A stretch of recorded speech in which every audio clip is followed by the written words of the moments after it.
think everything is working. I just got to check if the chats are working also. One sec.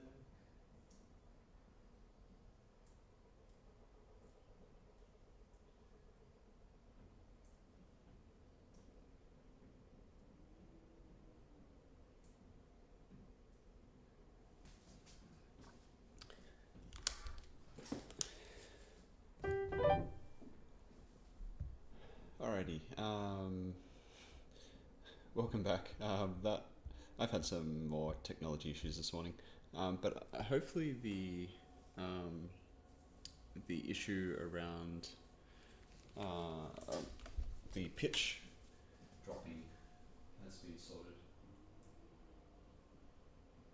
since that was basically I was sounding like a semitone down or more yesterday. So it looks like when I changed to streaming on both Twitch and YouTube at the same time, it changed the bit rate. So instead of everything being at 48, some of them defaulted back to 44.1, which was, yeah, not very helpful. Anyway, I'm running a bit late this morning, so I want to get going.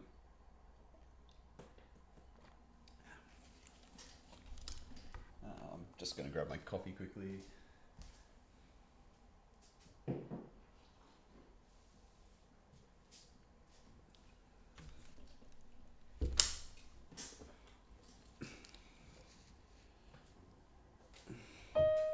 Okay, Opus 25 number 1, which I have not put in the chat, so as you can see I'm super organized this morning.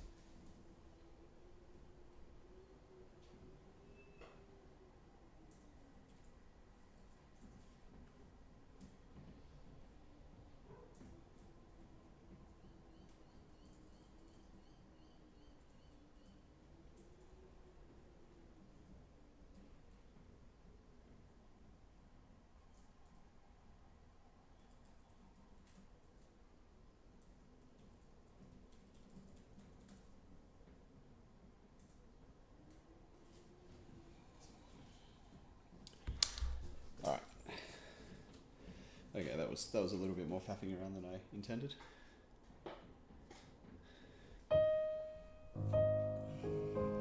I'm just going to run through this slowly first.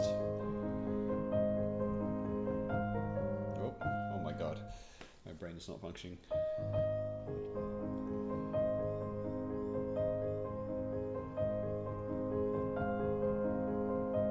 Just idea being I want accuracy, and I also want to just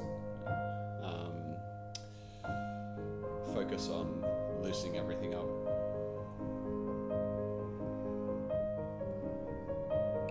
And staying relaxed, basically, is the main thing. Oh, my brain is really not functioning this morning. I didn't get enough sleep.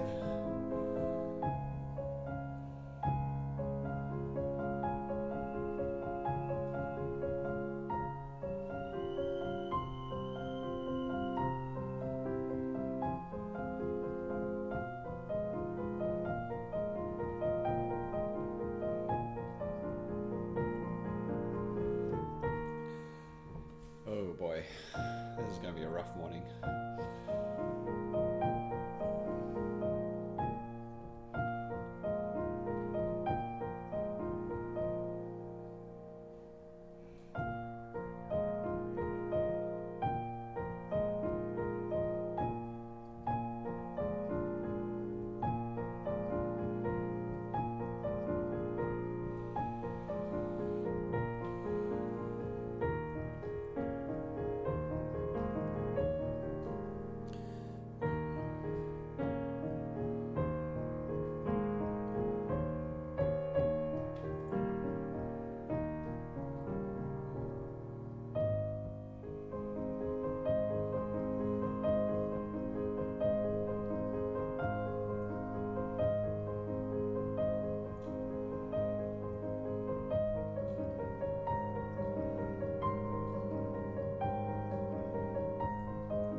find these loops really hard when I'm not warmed up.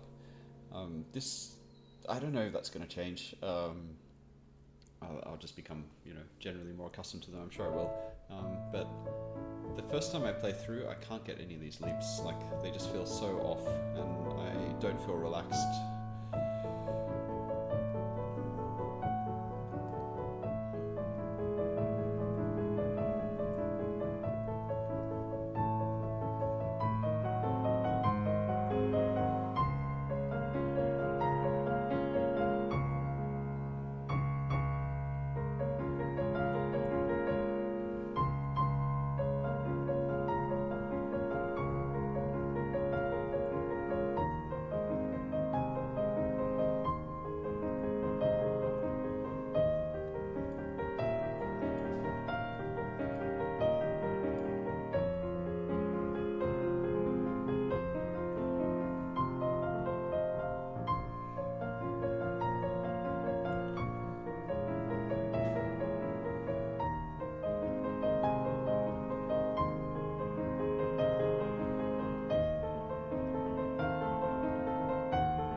Okay, I can already feel the difference in terms of how my fingers are responding, I guess.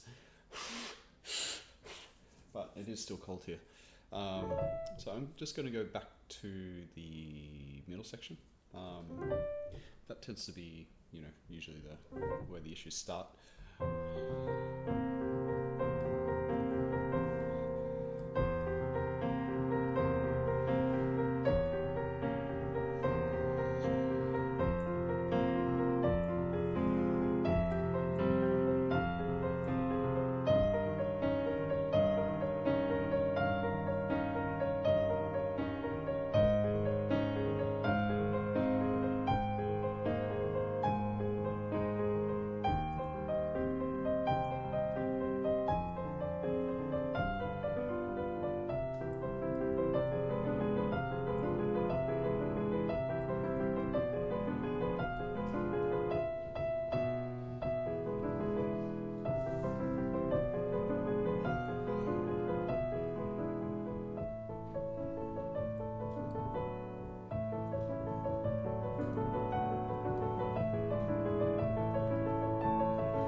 was fun. So I just need to keep an eye on things today a little bit. Okay, yeah, everything looks to be okay. This is the joys of streaming.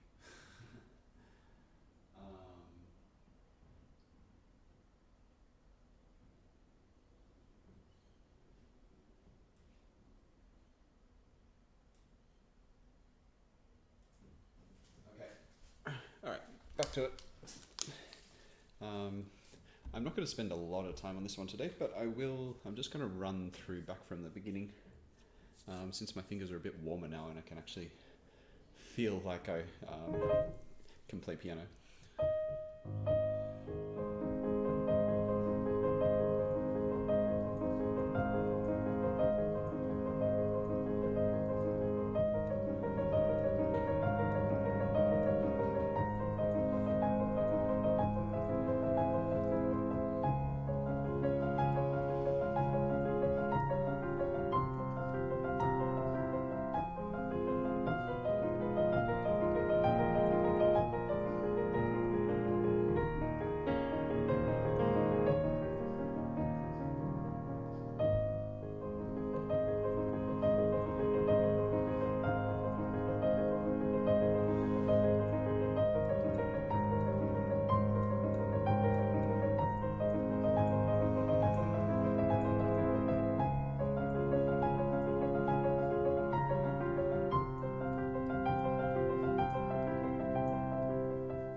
Okay,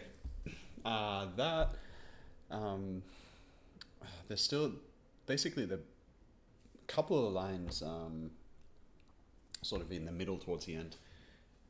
That's where I start to notice like quite significant differences in how my body is responding to what I'm doing.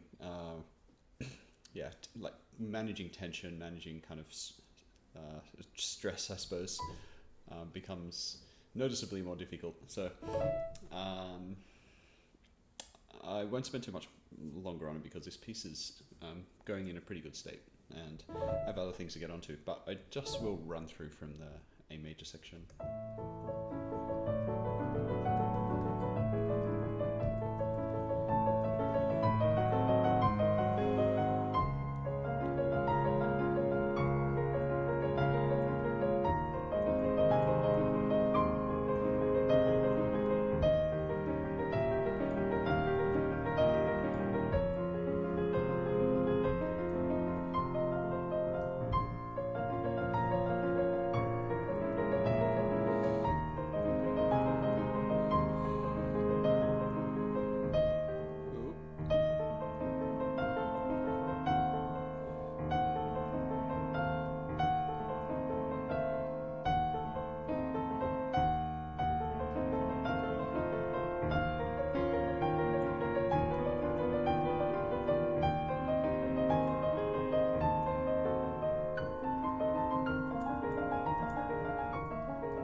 this is quite tricky to get hard at speed. Sorry, quite.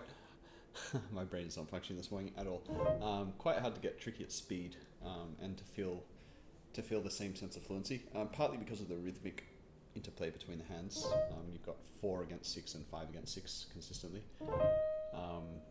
rather than just 6 against 6. And then you've got all the leaps.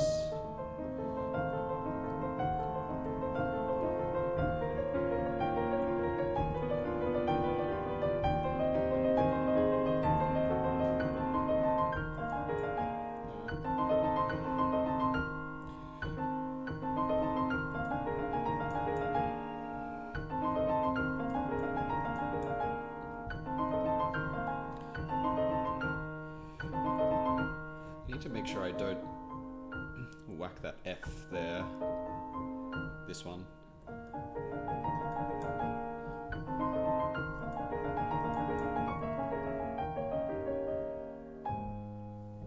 Because with these movements, it's very easy to just kind of throw your hand at something, particularly your pinky.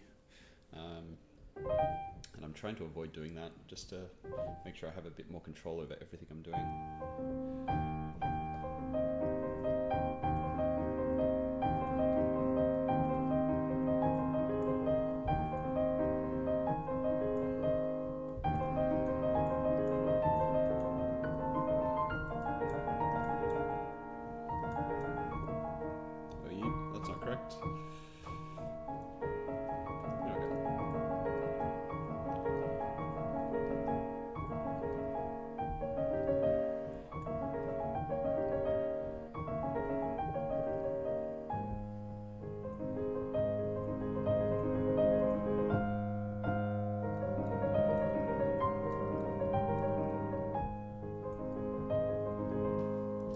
From here.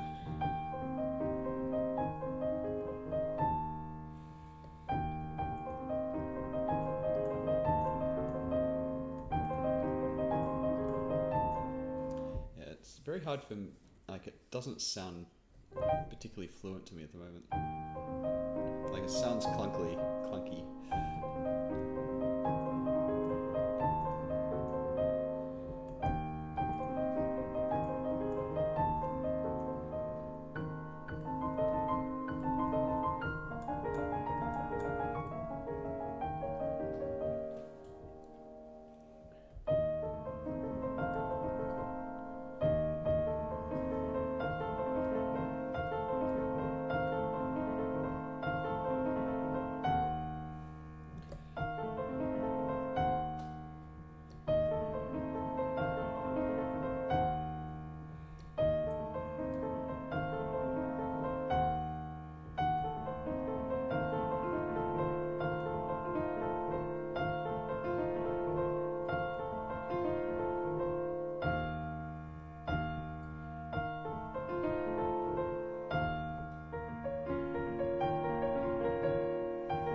Thank you. Yeah, this is I don't know if it's slightly insane to try and do this in 1 year, but so far it feels manageable. Like, I've made some good progress on a few of them so far, so yeah, we'll see. I think the problem is the progress often starts off okay, and then it sort of like hits a snag as you get stuck in just the slow grind of the technicals, getting them up to speed.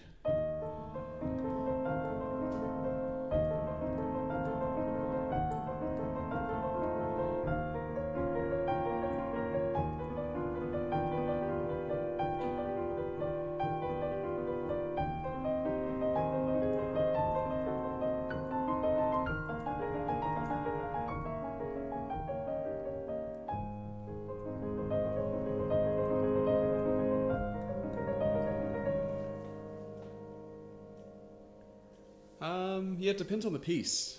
Obviously they're short, so that's a good thing, and they're not overly tricky to learn because they're quite repetitive. But the hard part is the technical side, like learning. I wouldn't say 24 different technical things, but you're learning quite a few different technical things. Obviously, there's some crossover and stuff, so some of them help each other. But well, yeah, they definitely help each other. But you're still focusing on at least slightly different technical aspects, which you have to kind of just grind out or problem solve.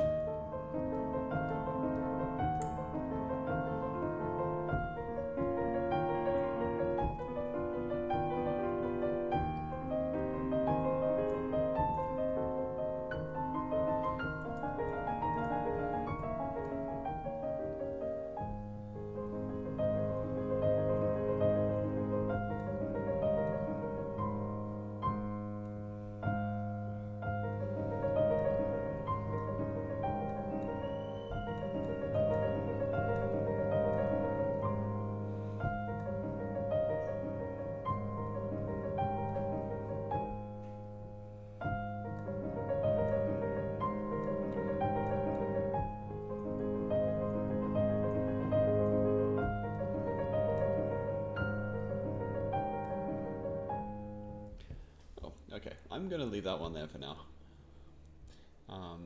Are you a piano player yourself? Are you? Where am I going? Where am I going? Opus 10. Usually I do number 2 first. I suppose I should keep the routine going.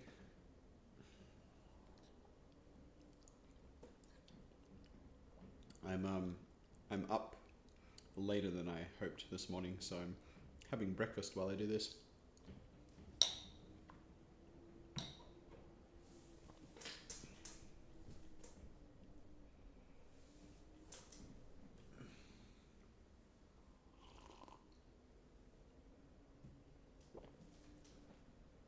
Two to 2.5 years. I'm self-taught. Nice. So what started that quest? And self-taught, that's impressive. I can't imagine learning piano like self-taught. That's difficult. Well done though.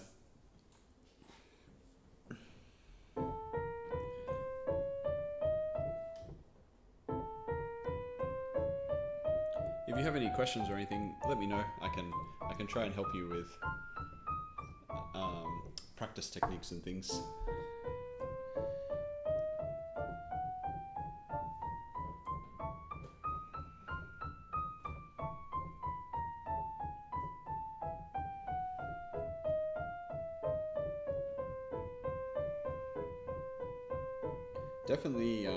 Definitely though, the learning process becomes obviously quite a bit easier when your reading skills improve. So that's one thing to keep in mind as you get more confident with reading music. Or unless it depends how you're learning your music. Some people just prefer to do it mostly by ear. But definitely for like complex repertoire, you want the score, or you need the score.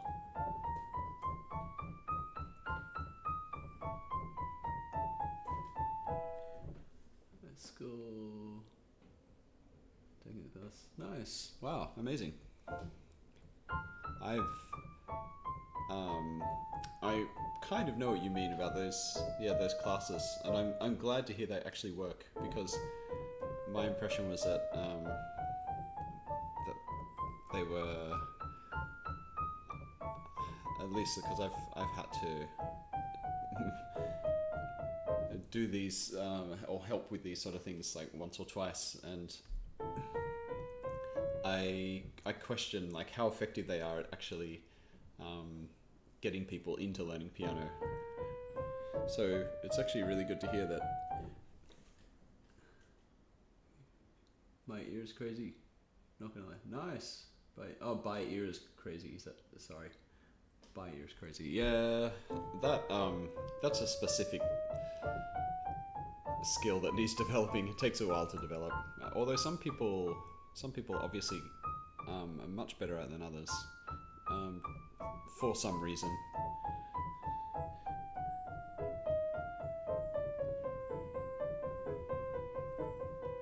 Oh, I have to update the chat because I've changed. Which one am I working on? Opus 10, number 2.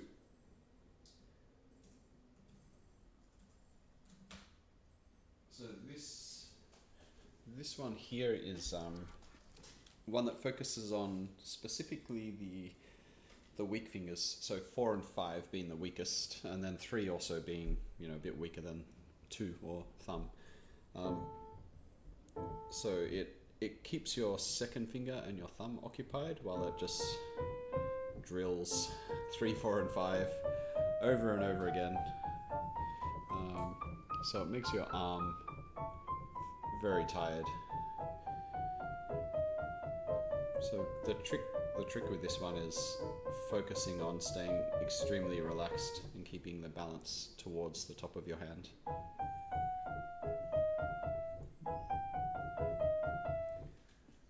Class is structured, open to beginners and intermediate, and we had, wow, cool.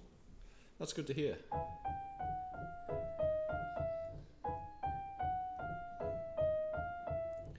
Are you thinking about getting more classes or lessons, or how are you teaching yourself at the moment?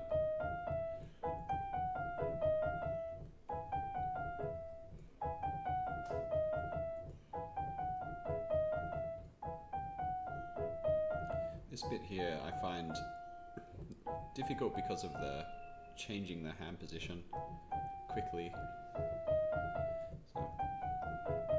So controlling that.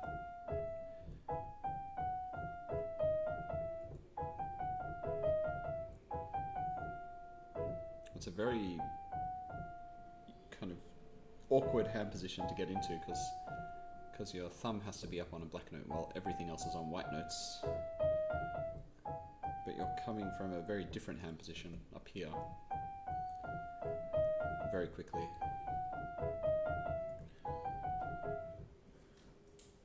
It's way intimidating. Yeah, Opus 10 number 2 is yeah,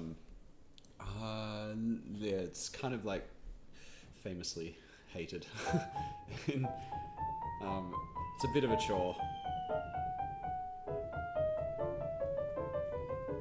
I think it's kind of like a toss-up between this one and Opus 25 number 6, the third etude, which I haven't started, as to which one is the most painful of the 24.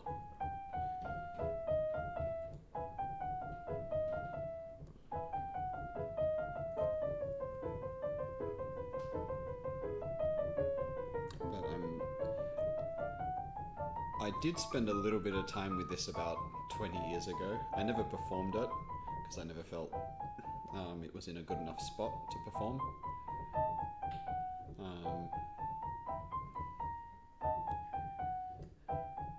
And I think I was too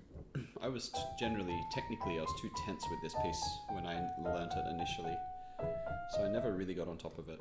So part of the plan with relearning these is although I'm only relearning about 6 of them, 4 to 6 of them, somewhere in that range. The rest are new. Part of the plan is to revisit them with a very different approach technically, at least being a lot more aware of tension and how my body is responding while I'm playing them.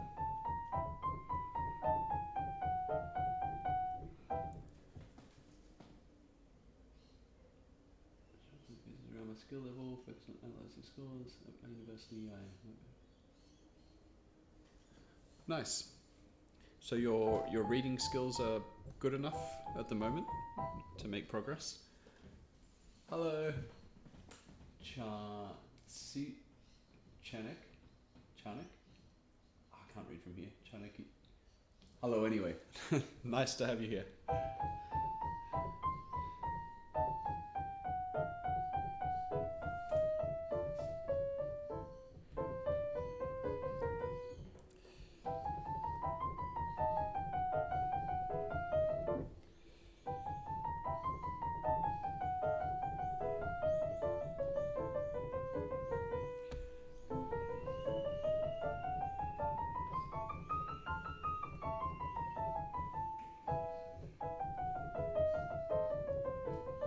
Still this spot here.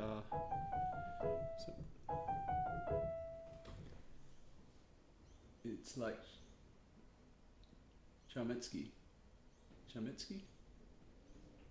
Hopefully I said that kind of right. I'm kind of bad at sight reading. Naturally, yeah, sight reading takes a long time. Something you just have to keep working at. When you're about to pronounce it. Polish name. Oh, cool. Hopefully I said it kind of right. Maybe not. My sight reading level is way below playing level. Yeah, mine was incredibly below playing level for a long time, for a very long time. Probably still is, honestly. But it has improved because I've spent a lot of time working in the industry as an accompanist. So I've just had to improve it. There was no choice. I would not survive.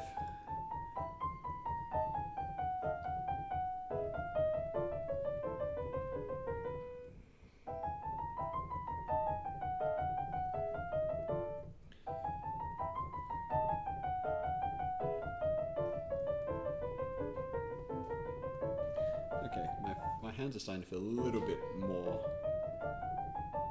able to play this one now. It just takes a while to warm up your muscles. And then they're like, oh yeah, I remember what to do.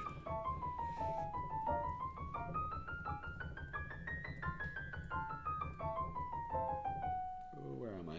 That's right.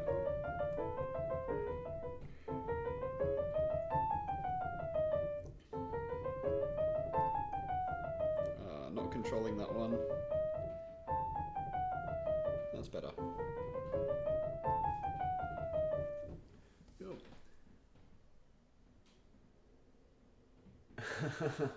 Yeah, sorry. Everyone has sight reading stories.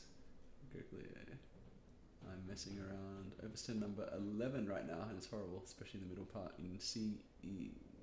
Oh, Opus 10 number 11. Is that the arpeggios one? I'm not sure when I'm starting that one.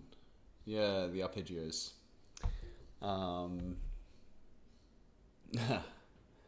Yeah. God.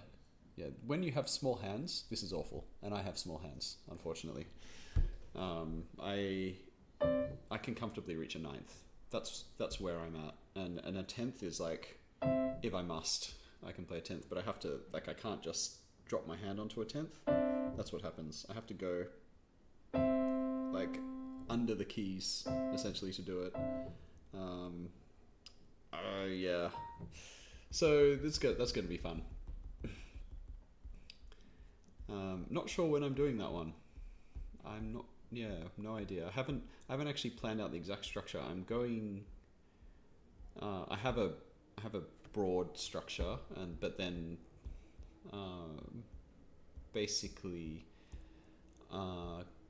sort of seeing where, like, going as I go, I kind of work out, okay, what am I feeling is not working well at the moment, and then I'm trying to find ones that are complementary. Or like, for example, because I'm doing Opus 10 number 2 at the moment, I'm not touching 25 number 6 because I'm just going to kill my forearm, every time I practice. So your wrist gets hopefully yeah, it will be good for that. So another one which I think is complementary is Opus 25 number 1, because that's just constant, wrist and forearm circling relaxation sort of thing. So I'm doing that one at the moment, and that's my warm-up, actually, my warm-up piece, the first one I do on the stream every day. So hopefully that provides some benefits for the arpeggios.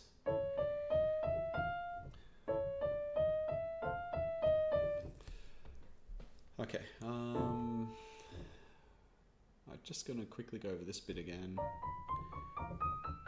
I know this bit. Yeah.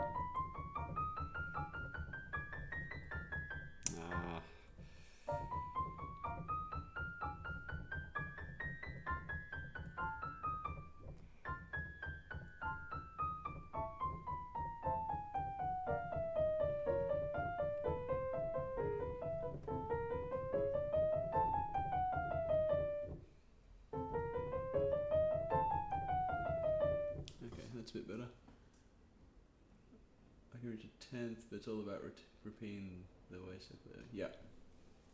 Yeah, that's what you have to do, especially when your hands are on the smaller side. There's a lot of wrist, particularly wrist movements that you're doing, which people with large hands do not relate to.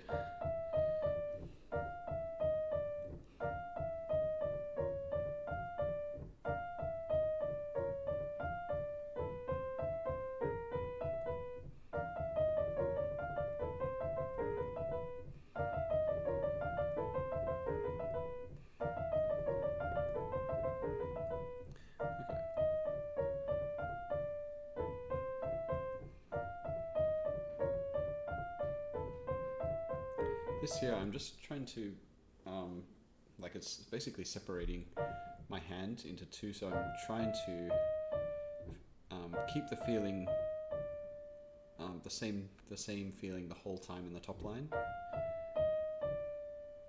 So the top line is essentially what's dictating everything, and then the thumb and the second finger are just sort of like popping in when they have to, and not driving, I suppose. Like they're there because they're allowed to be there, kind of thing.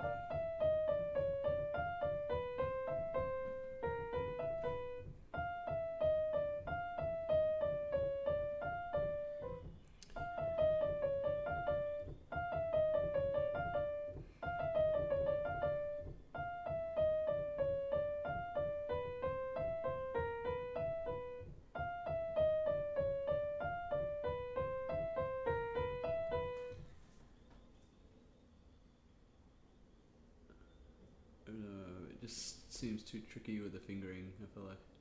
Yeah, tension is a big problem.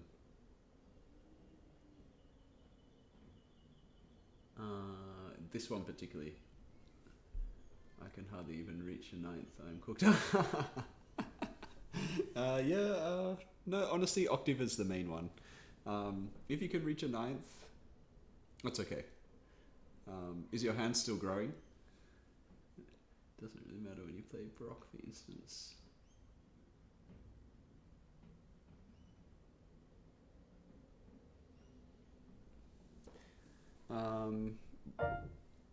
What's that point in relation to? I'm a bit slow this morning. My brain is not working.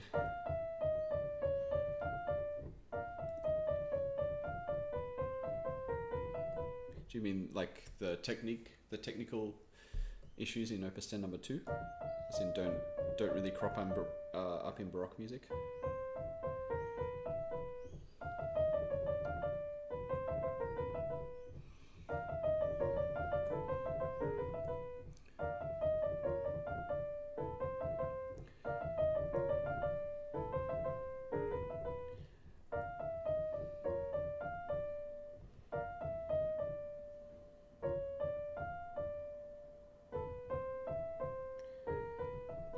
I think what this one really does expose actually though is how much control you have over those fingers, because I think we're accustomed to treating them like weak fingers, and so we kind of just throw them down a lot of the time without, particularly when something's difficult or when we're playing fast.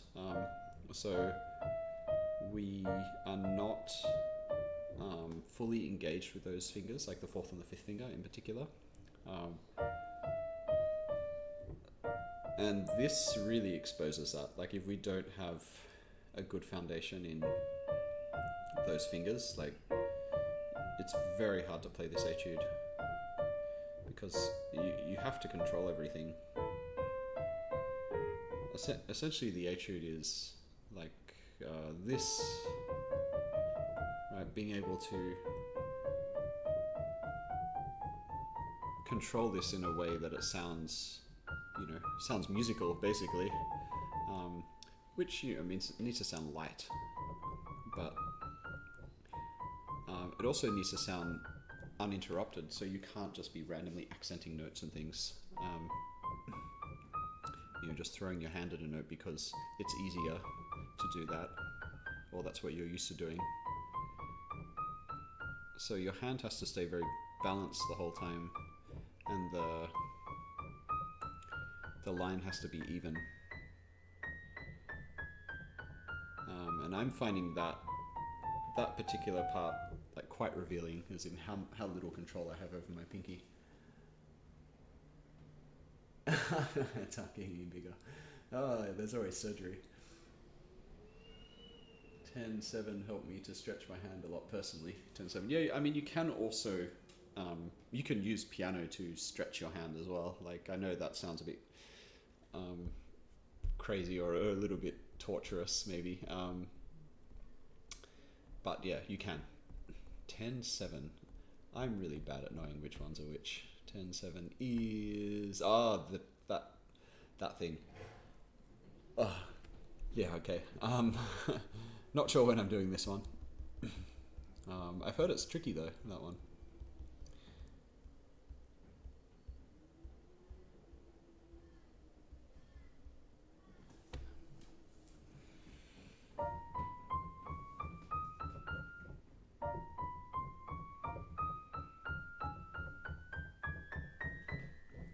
Okay.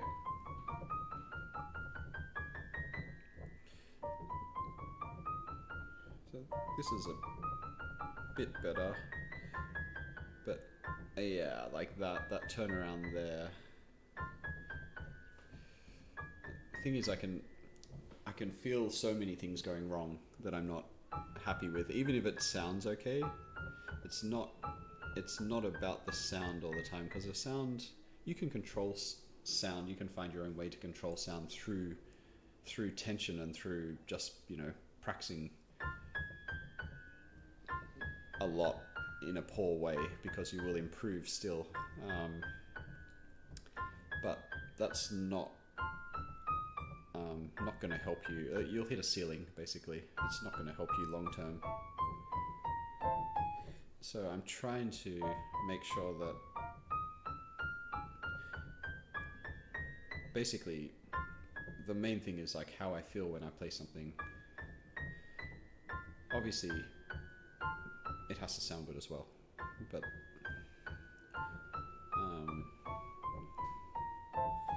once I feel like I'm properly in control of something, obviously the sound will be easy to control at that point.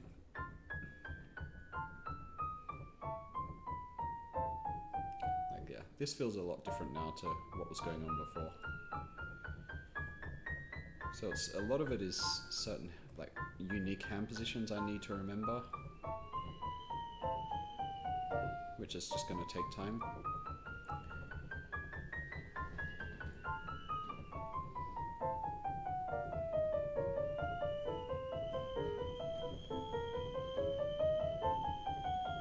That one there. That's better.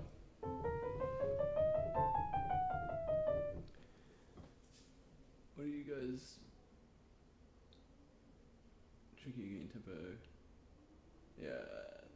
Yeah, that's like, so many of the Chopin etudes. Like, if you could play this just a little bit slower, it would be tricky. But his tempo markings are kind of insane. What do you guys up to? Practicing. The thing I actually noticed, because I played on Chopin's one of his actual player pianos that he owned at one point. It's sitting in a museum in London, like a small instrument museum in London. It's actually outside of London.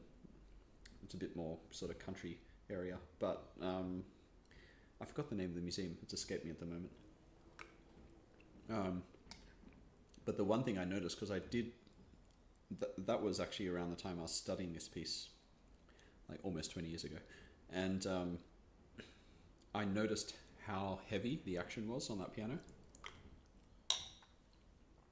and I'm not sure if that's because of how it had been restored or what was the deal, but I thought, God, if he had to play this etude on that piano, like I was dead after one page, basically. In terms of what I'm practicing at the moment, well, that's kind of obvious. This is all I'm practicing right now, Chopin etudes.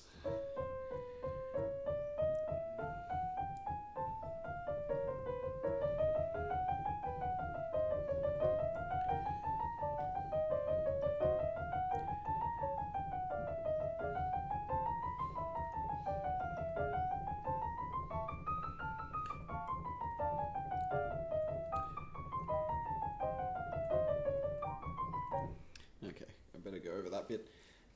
Although that's not entirely true. I might have to start practicing some chamber music soon, looking at maybe a Brahms violin sonata. So that will be something different. I don't know when I'll have the time for that, but yeah, that's the plan anyway, to do a violin sonata, looking at the Brahms A major, I think, at the moment. The other thing I noticed actually about Chopin's piano is it has a natural sustain, which modern pianos don't. Like, the mechanism in the modern pianos is a lot cleaner. So when you put the pedal down, you get a much more, a dampened sound. Well, as in, like, it's a lot more resonant when you use the pedals on the modern piano. A lot more sound is held. But on the flip side, the Pleo pianos actually have a natural sustain in the sound because the mechanism is not as good. Obviously, the damping mechanism is not as good. So even when you're not playing, there's actually a sustain going on. So it sounds like the pedal is like a quarter of the way down or something. Like, it's interesting. And again, I don't know how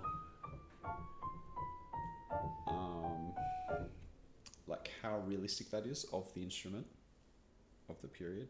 I believe it was, because I also played an Erard as well, and it had the same situation. So unsure.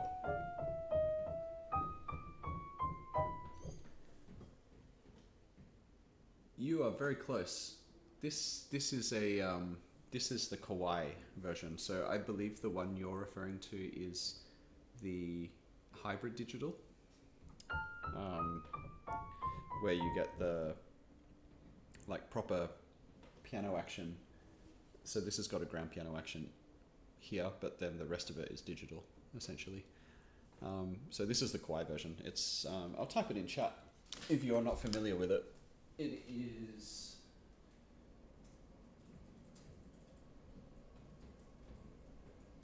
this one, and it's Kawai. I actually haven't played the equivalent Yamaha version. I've played the Yamaha version that is the upright version, and I wasn't too fond of that. But I haven't played the grand version. So because of that, I chose this instrument, because there just wasn't one in the country at the time. So yeah, I've been very happy with it. Really, really interesting instrument. It's now been actually replaced. Oh, this one's been made redundant. They've replaced it with the NV12, which is a more expensive instrument.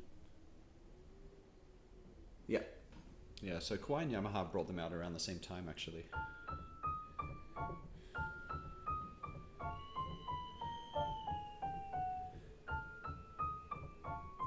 That's my understanding.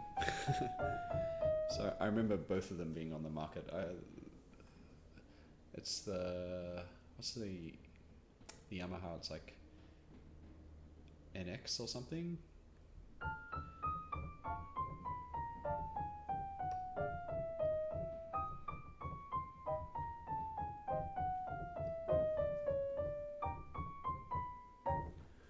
I feel those have really loud keyboard action though. They do, but it's okay if you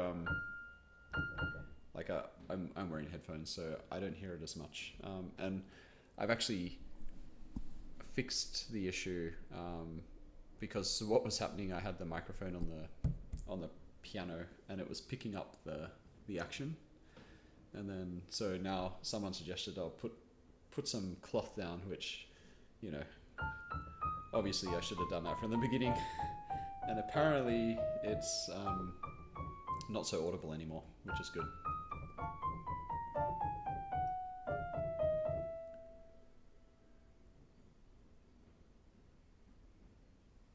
Yeah, the action is maybe louder than, it's more obvious, definitely more obvious. I've noticed that too, but you get used to it very quickly.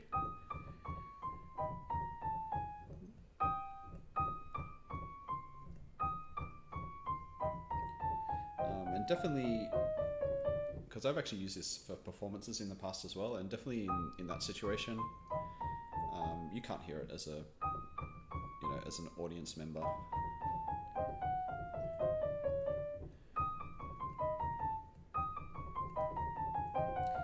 But they are genuinely, otherwise, I think, really good instruments. Like I don't see a reason for owning like a high-end upright piano or a low-end grand piano. Like this completely replaces those.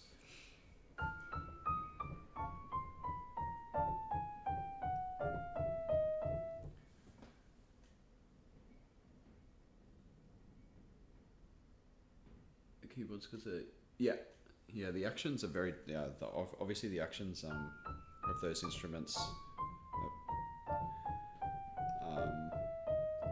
It depends which one. Like if you're talking about like the pianos that Beethoven would have played on, like in the early 19th century or the late 18th century, so the ones that like Mozart and Haydn, that kind of era, those keyboard actions are very light.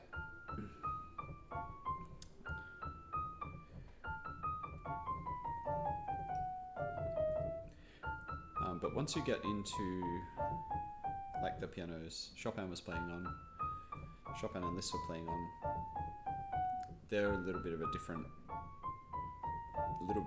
beast, I would say.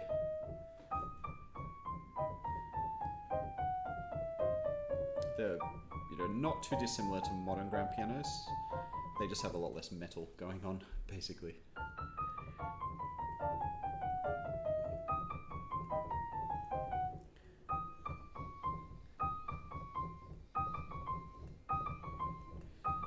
This bit here is one of the worst.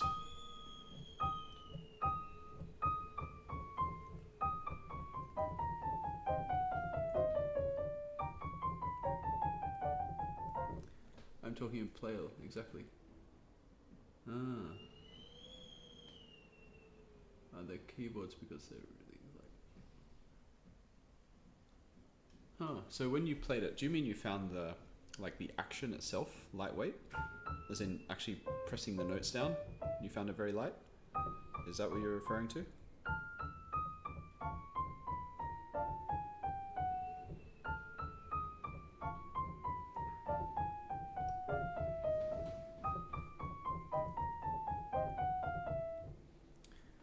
Hello Kat, how's it going?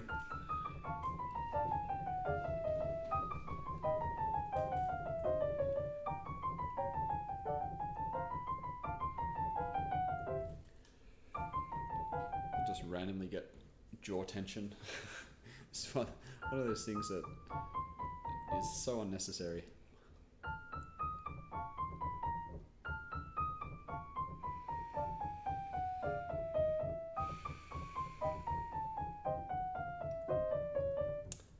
Not happy with how I'm controlling that bottom one. Yeah, that's better.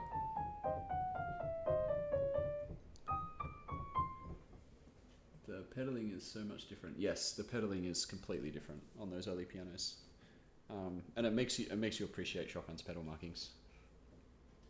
Like they make a lot more sense when you actually use them on those instruments.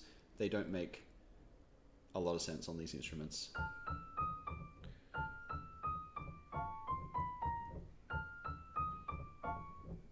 So yeah, anyone who tries to tell you to follow Chopin's pedal markings, like exactly, on a modern instrument, yeah, I don't know, refer them to a Pleyel piano.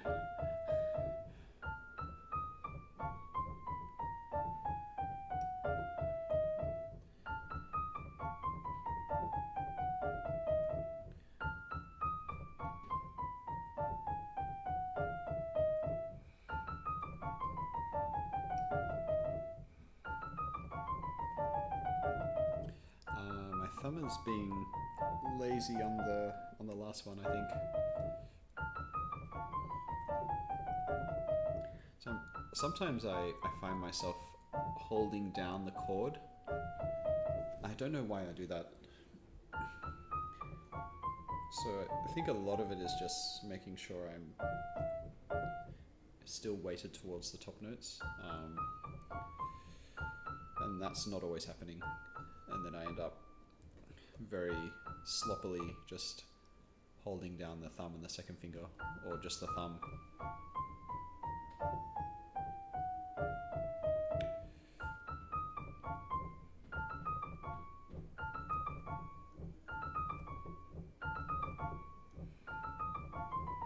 You're like there.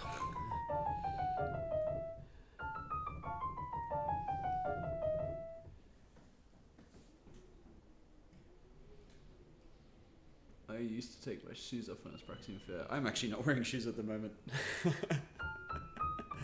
I don't know. It's not a great habit, but I mean, I don't want to have shoes on in my house anyway, so. And I'm lazy. I'm not going to put shoes on. That's probably the main thing, honestly. I don't want to go to the effort of putting shoes on to practice.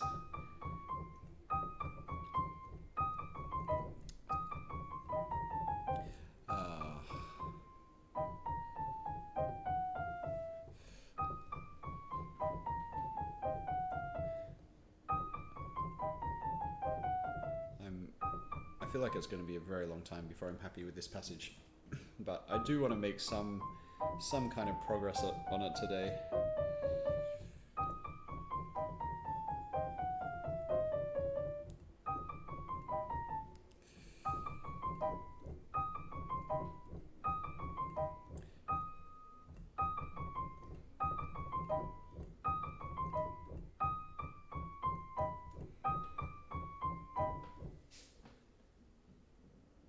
Is it?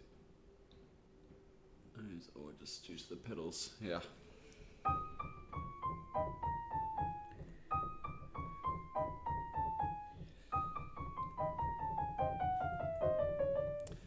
Okay, that's a bit better.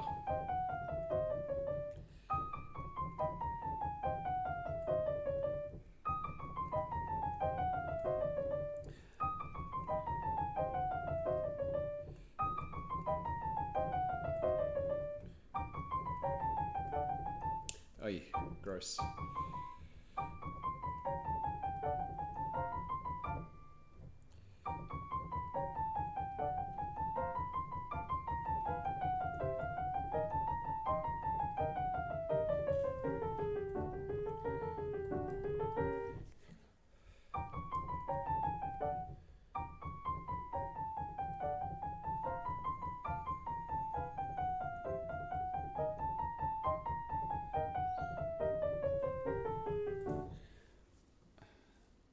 It's actually amazing how hard it is to stay in a state where you feel like you don't have tension, like you can just focus on what you're doing and everything else is free. Like, even when I'm fully focused on that, it's a struggle.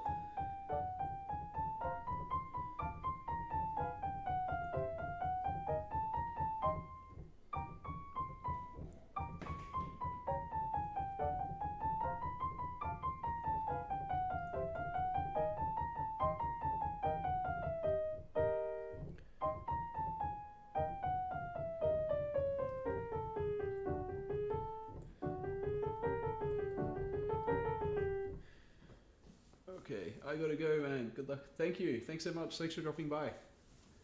That's what would make me stutter. Alright, catch you next time. Good luck with your etudes.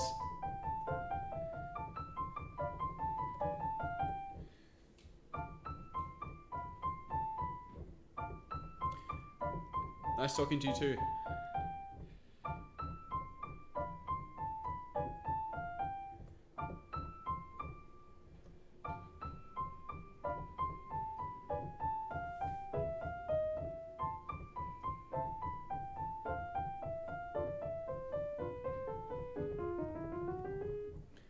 Okay, that's a little bit better. What's it now? 11:40. I think I should move on, actually. I've got a lot to get through today, and not as much time as I would like. So I'm going to move to Opus 10 number 12. I'll just update the chat quickly.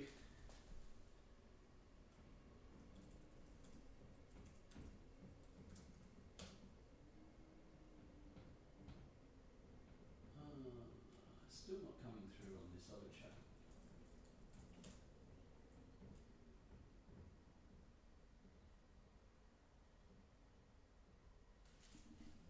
Okay. All right, so this one is the left-hand one. The main left-hand one, I would say, in the 24.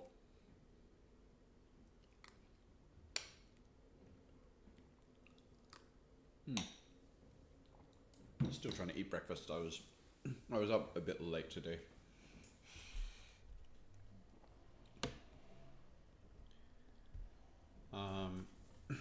So this has got a nickname.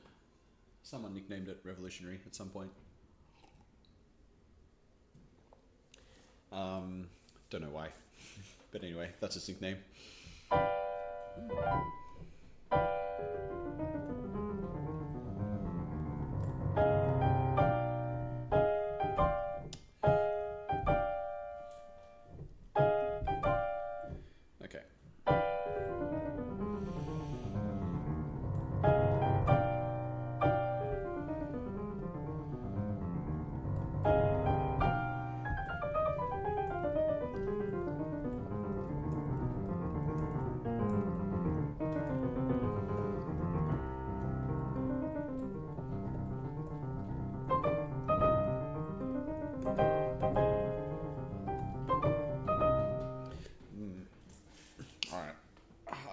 Make the decision not to use pedal actually for now.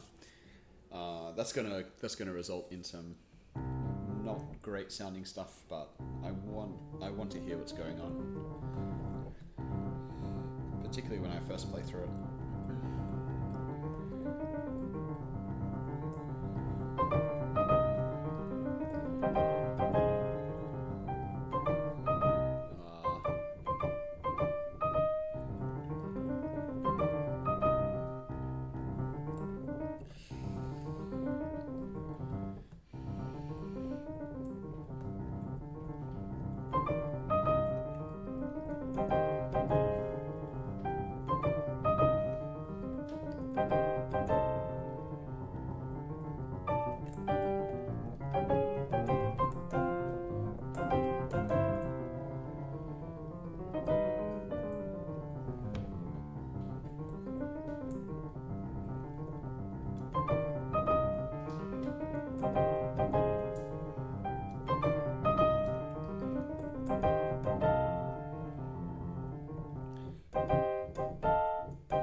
At some point, I should probably actually look at the right hand separately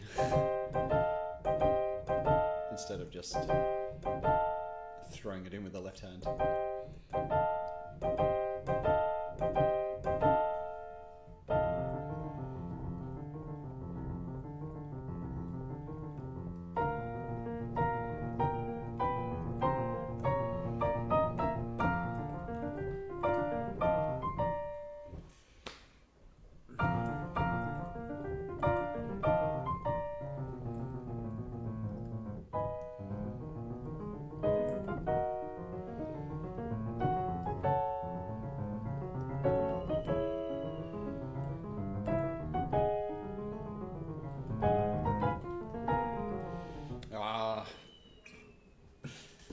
Damn it.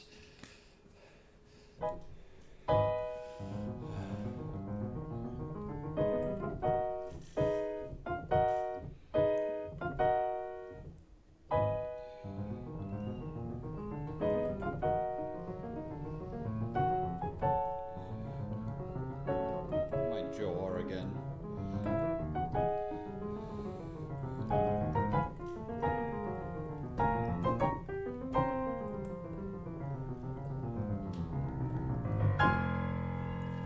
Okay, better.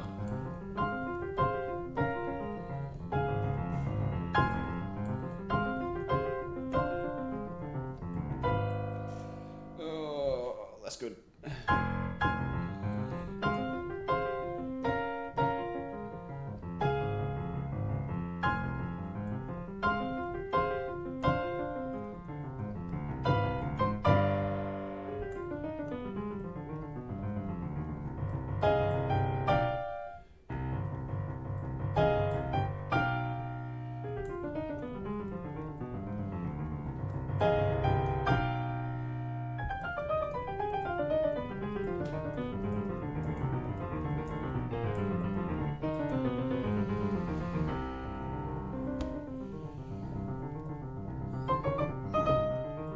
That's not together.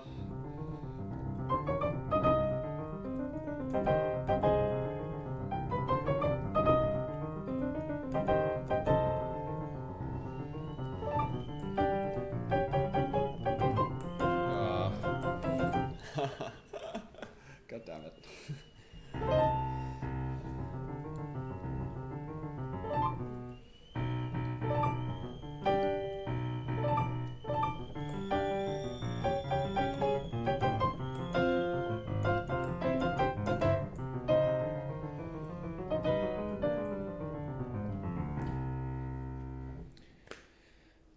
So it's just these really like skittish rhythms, which yeah, just fitting them in, and the right hand has to play some very quick chord repetitions. So I'm just trying to keep the left hand flowing, you know, as usual, but then the right hand comes in and sort of messes around with it.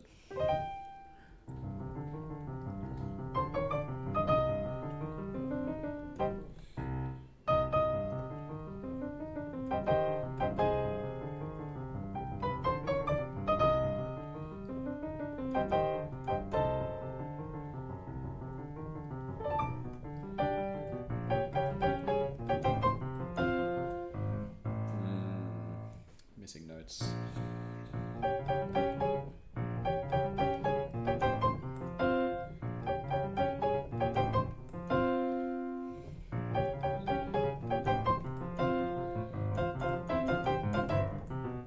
Okay, that's a little bit better.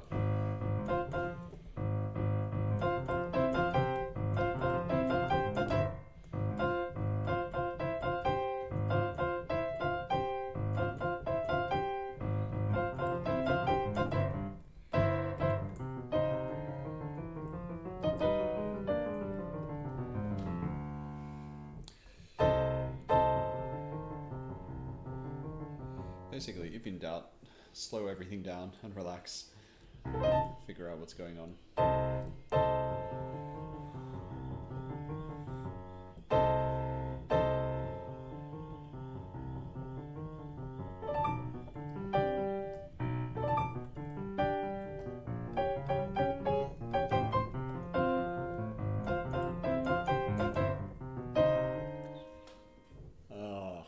Jaw.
That is not correct.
just from the top of this page.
I'm trying to play this without accents essentially, but it's proving a little bit difficult.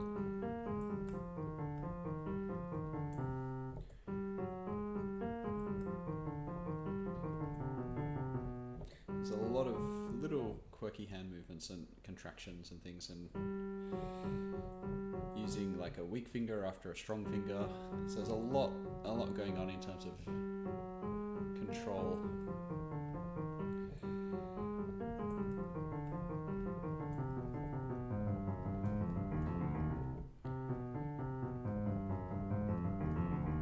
The notes themselves are not that hard to play here. Which of the pieces are you most confident in right now? I would say probably Opus 25 number 1, followed by Opus 25 number 12. This one. They're in the best shape at the moment. The others are all various stages of being learnt still.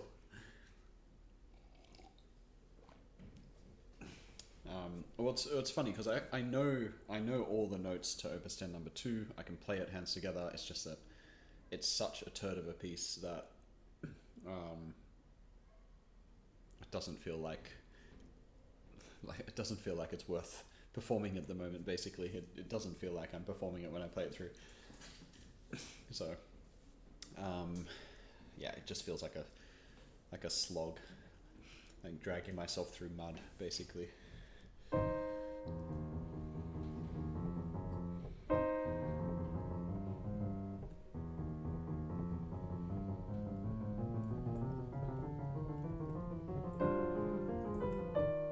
But obviously, I wouldn't say I'm confident with any of them, honestly.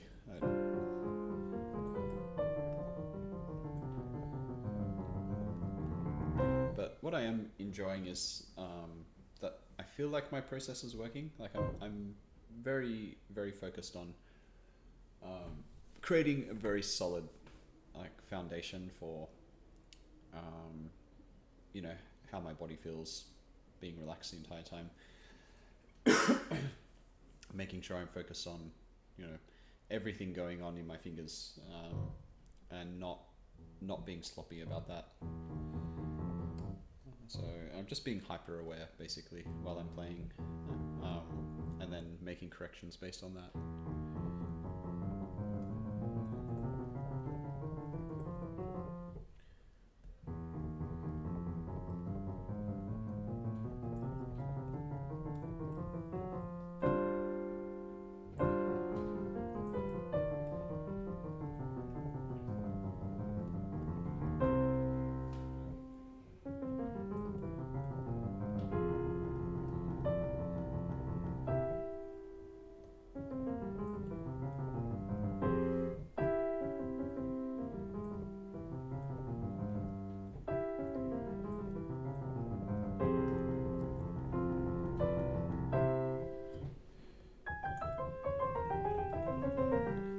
amazing how much you pick up when you really care.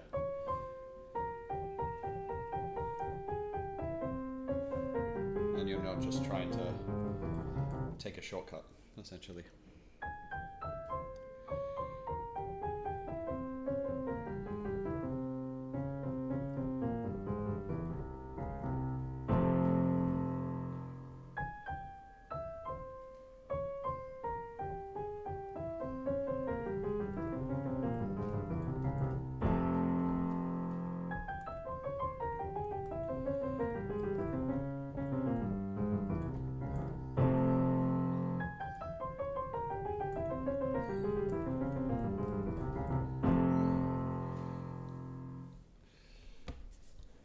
Okay, I'm just going to go back to this annoying part with the right hand.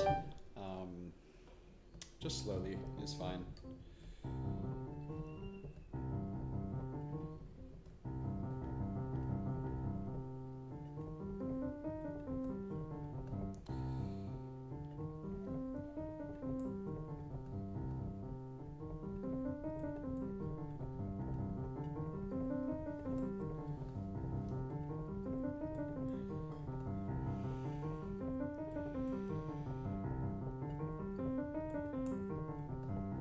Even this run, which I don't find particularly difficult, but when you slow it down and you start analyzing how you feel when you're playing it, like a lot of stuff starts to come through in terms of like, okay, how in control of this am I? And my discovery is not very. Like I'm getting through it, and I'm getting through it without playing wrong notes, but like I don't just want to be doing that.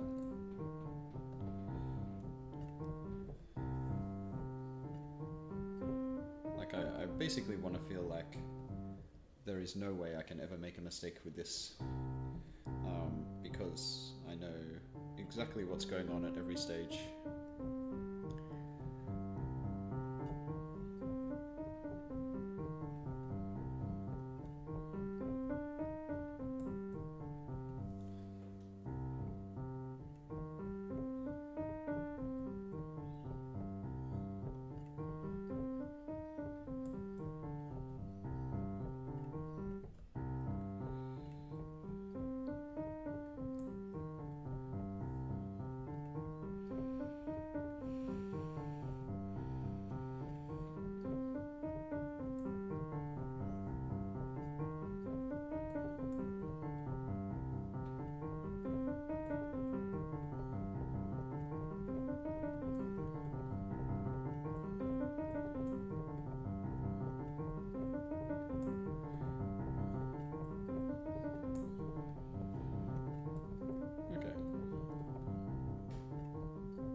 Okay, one more bit I want to go over. This really slow practice is really valuable, and I should do more of it, honestly.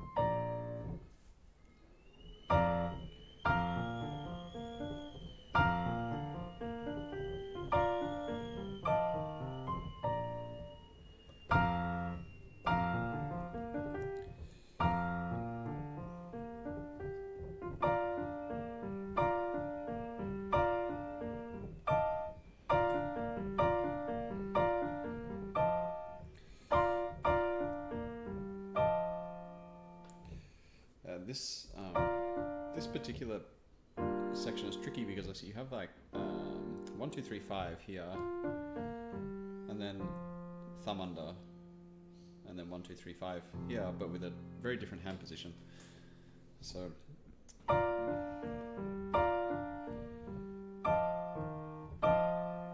and then trying to do that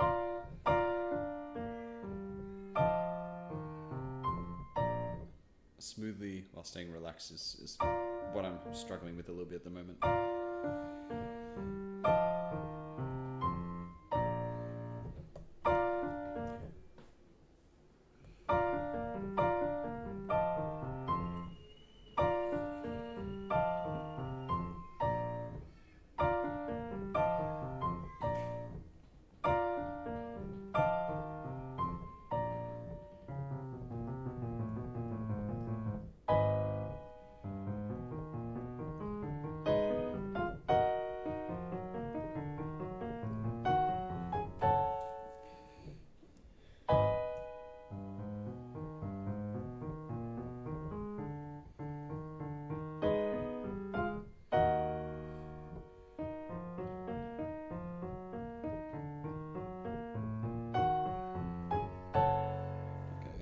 There.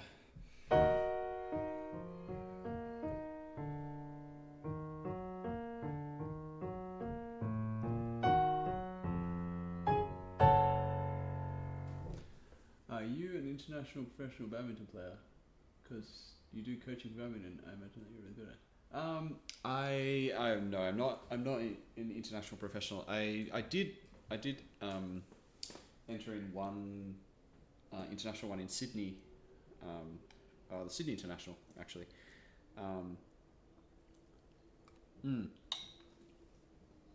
So, but at this point, I'm kind of too old. So, I don't know. I'm like a elite amateur, I suppose, is how you would call it. Something like that. I can get like, I don't know, maybe close to 10 points off like out of 21, off like a top 100 pair or something, you know, on a good day. On a good day. I have to reiterate that. That's kind of the my experience. So yeah, when I'm training and all that kind of stuff. At the moment, my training is a little bit lackluster. So I'm not exactly in form at the moment, but yeah, like occasionally I will go and do like training blocks and things like that. So last year I went to Malaysia for a few weeks and did a training block, but I haven't done anything like that this year, and I've been traveling a lot just due to life circumstances, so I haven't been training as much lately.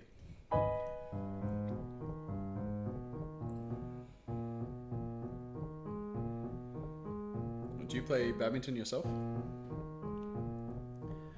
You may have already answered that in a previous stream, but I'm still learning about everyone and who they are.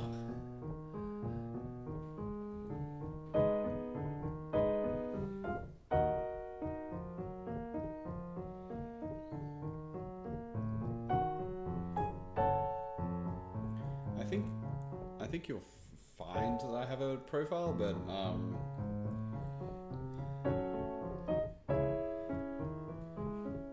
somewhere online. I haven't looked in a while.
Yeah, it's a really fun sport. I mean, that's the one thing I discovered straight away when I got into it. I was like, oh, this is easy to pick up, and it's actually really fun. And it's a lot more social than tennis, because tennis, you're like, I mean, I actually don't like doubles in tennis that much anyway. I feel like there's less to do for each player, for some reason. But also, you're so spread out on a tennis court, you don't feel like you're socializing really. And the games, the games go for so long, or the sets go for so long, so it's kind of like hard to create a good rotational system, and the rallies are a lot shorter in tennis. So particularly for doubles, because it's so serve volley oriented in doubles.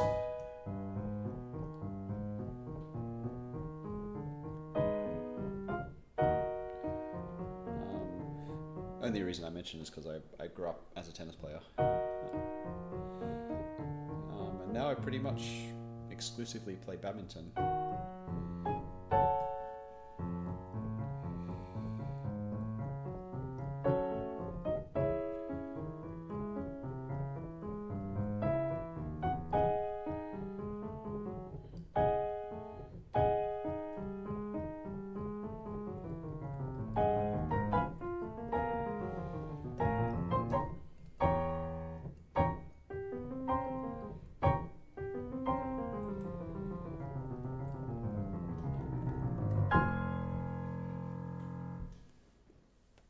I'm sure you've probably already answered this before, but whereabouts do you live? Are you in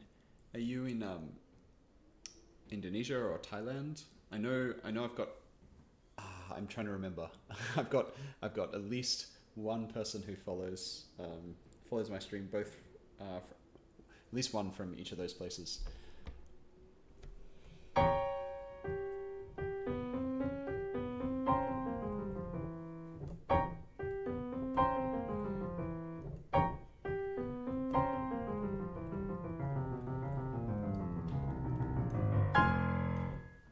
Thailand, cool. Yep. All right.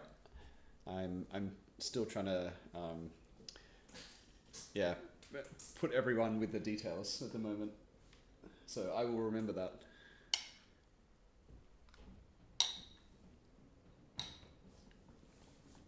Okay, I need to probably move on from this piece. Opus 25, number 5. Should I do that one first? Yeah, I'll do that one next.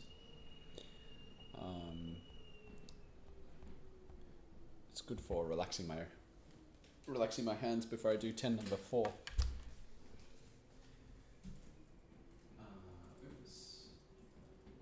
just going to update the chat quickly.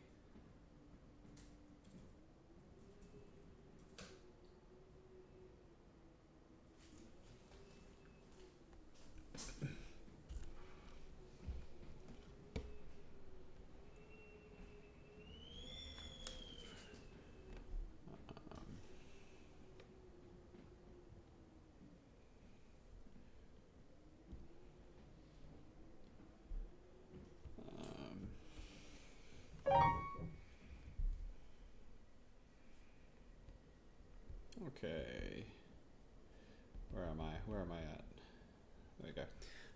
I'm going to actually, for something different today, I'm actually going to play through the opening section first. And then I'll go on to the middle section. I don't spend too much time in the opening section because I feel like mostly it's about learning the notes. I don't find, at least yet, I haven't found glaring technical issues in this one. Like nothing that I can see foreseeing being too nasty. So, but I do need to learn the notes. So.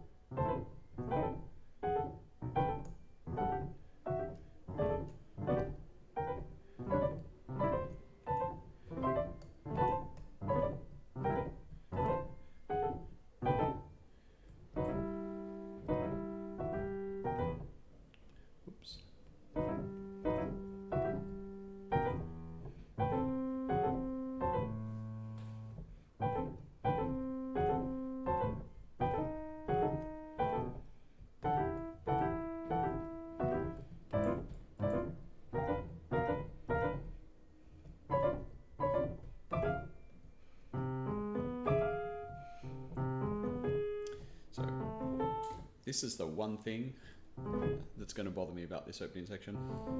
That arpeggio, which is insanely big.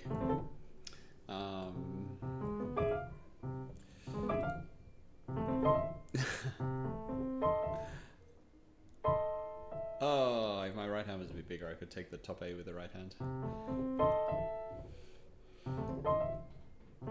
Oh my god.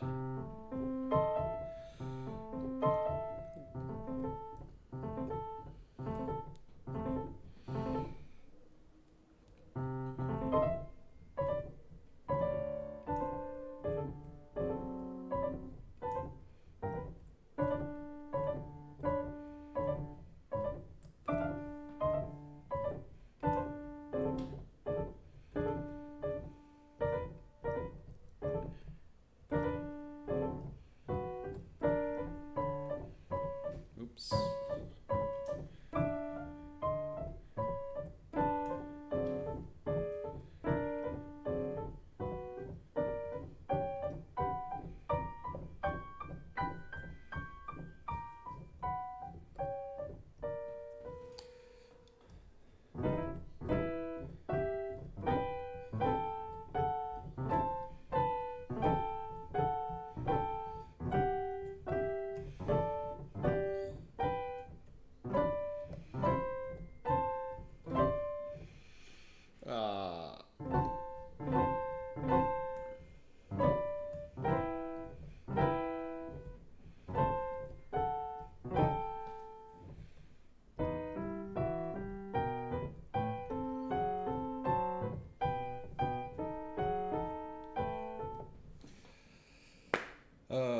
Unnecessarily tense.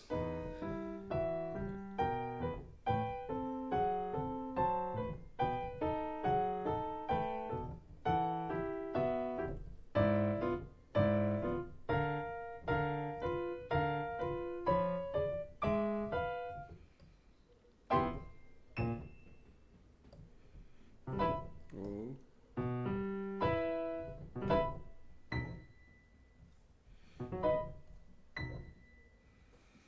Okay, I'm just going to go back to the top of this page.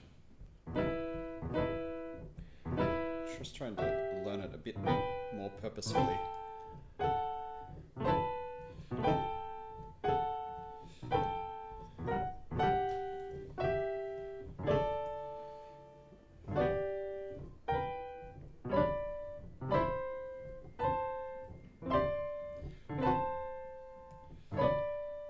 Jaw.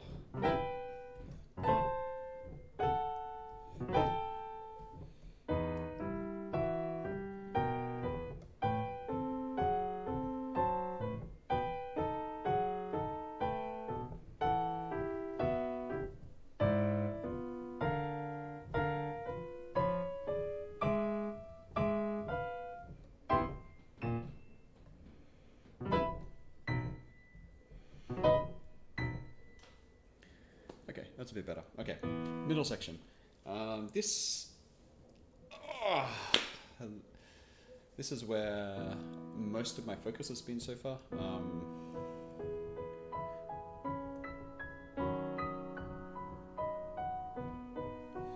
Mostly because this right hand does involve quite a bit of control, and that takes time. So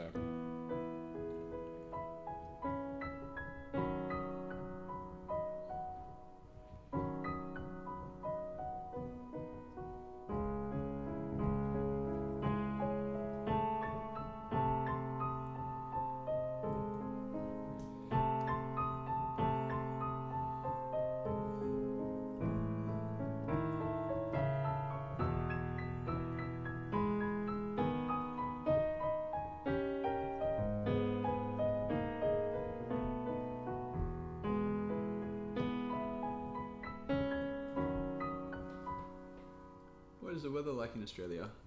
Right now it is overcast with a bit of sun, but in general we're coming into winter actually.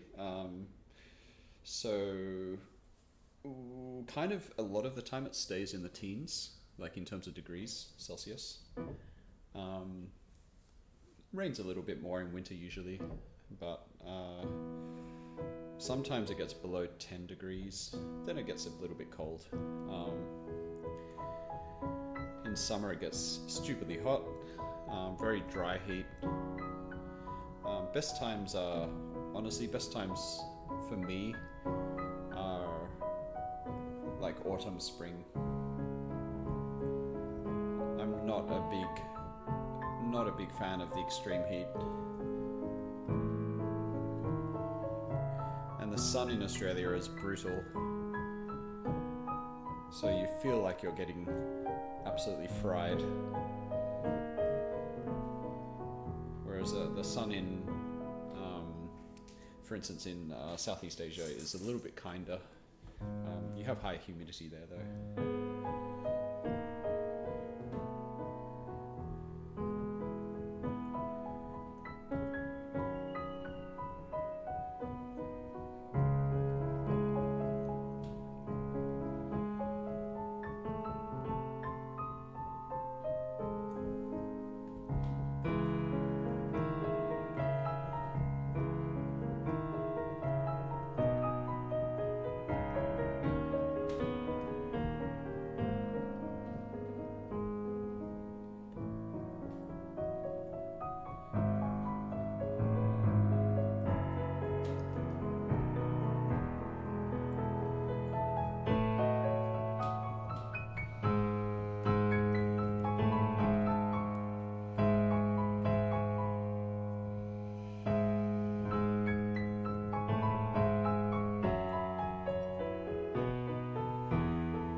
Just going to go over that passage because I didn't feel totally confident with that.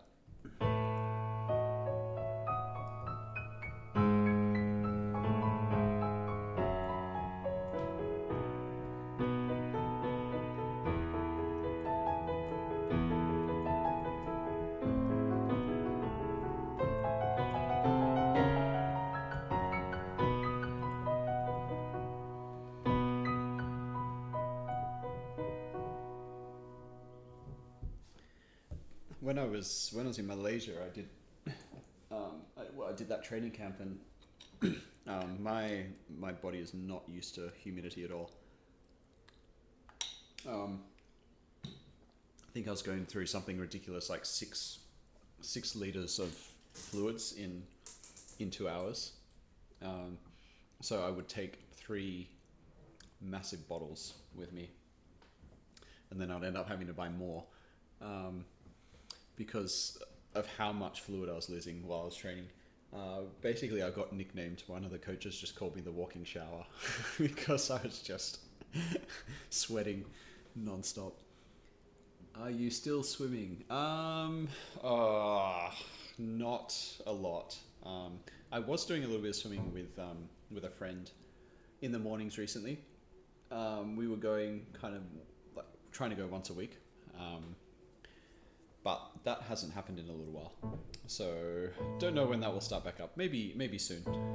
But it's winter now, so that's a problem. And the pool we were going to is an outdoor pool.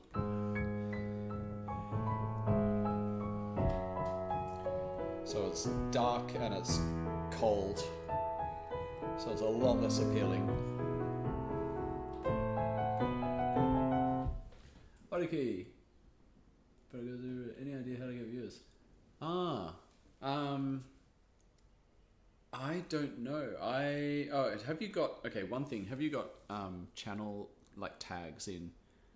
Do you have basically hashtags? I think you can put them in your channel on YouTube Studio itself.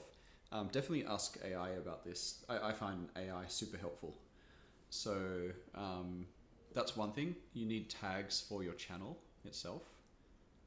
And then you also need tags in the stream description, I believe. So, and once you do that, yeah, so you need them in those two places. And once you do that, then YouTube has a better idea of what to do with you, essentially. Okay, so yeah, OBS Studio I use as well, but YouTube Studio is the website essentially.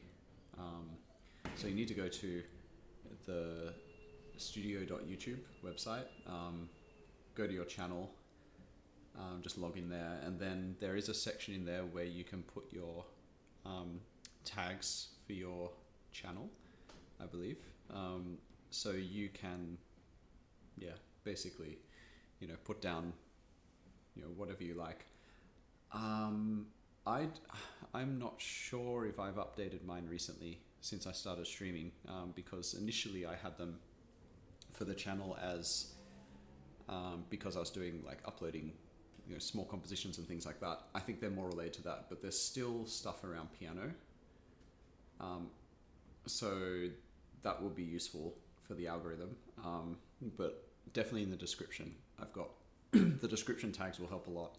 And do think about how you write your description as well, because YouTube reads your title and your description for the algorithm. And so you want those two things to at least link up with some certain keywords. And yeah, definitely the first two lines of your description, YouTube prioritizes those particularly. So you want that to describe your stream, basically, what you're doing. Don't just sort of say stuff like introduce yourself and whatever. Try and put in things which describe your stream. So anyway, those are my thoughts. That's what I've learned, at least. I've been chatting with Gemini about this, and Gemini is obviously owned by Google, who owns YouTube, so I figure that would be the most useful tool to use. What time are you planning to stream?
Okay, yeah, I'll keep a lookout. I might be sleeping while you're streaming. That's the only thing, because I'm in Sydney. Opus A9. Yeah, actually, the rack etudes are on my radar to do once I finish this. I'm thinking like those or the list Transcendental Etudes is kind of also on my radar. I've got a few things in mind. I guess I won't know where I am in a year, so I think a lot of it will depend on what I'm doing with my life in a year. But I would definitely like to complete the rack etudes because I've not played a single one of them, which is kind of sad, honestly.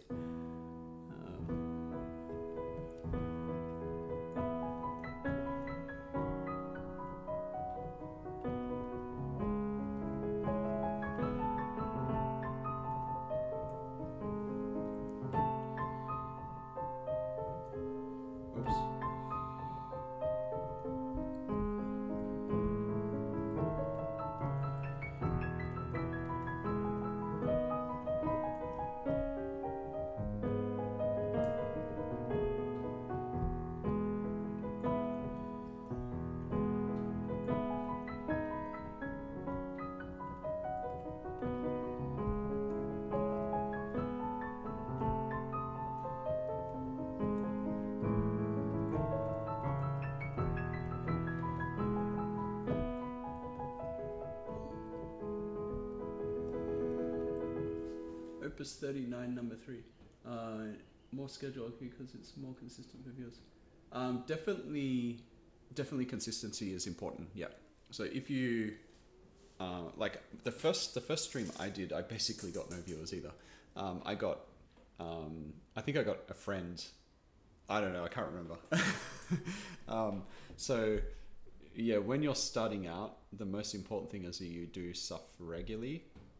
And hopefully in a similar time slot, because YouTube won't push you, one, if you're inconsistent, but also it won't push you like twice in the same 24-hour period, generally, because especially for a new channel. If you're a big channel, it will, but for a small channel, it won't.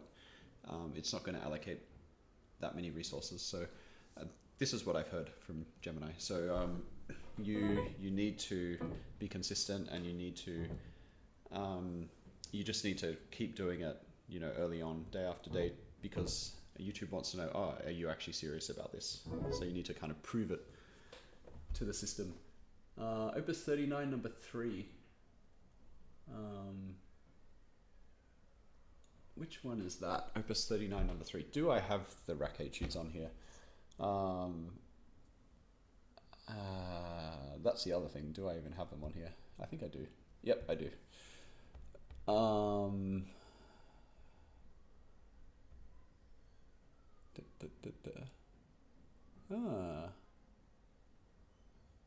Yeah, I think I know of this one.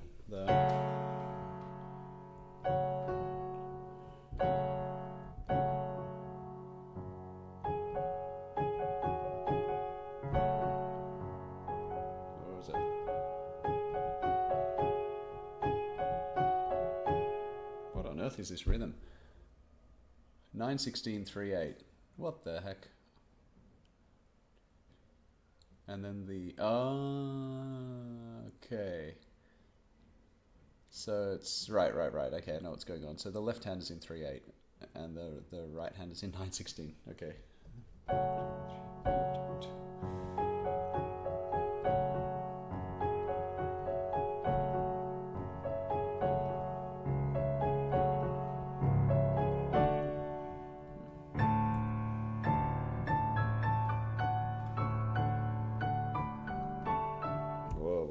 Okay, that's confusing. That looks fun. Yeah, honestly, rack etudes could be a fun way to sort of go after this, and probably valuable as well. I've not really looked at them, honestly.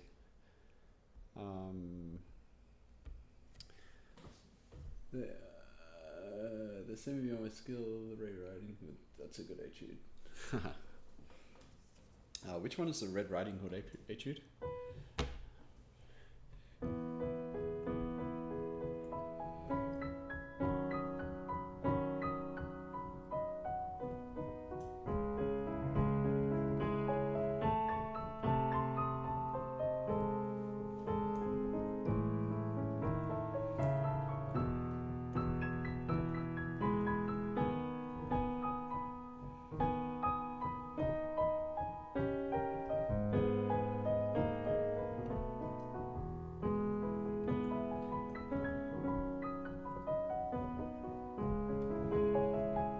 Oops.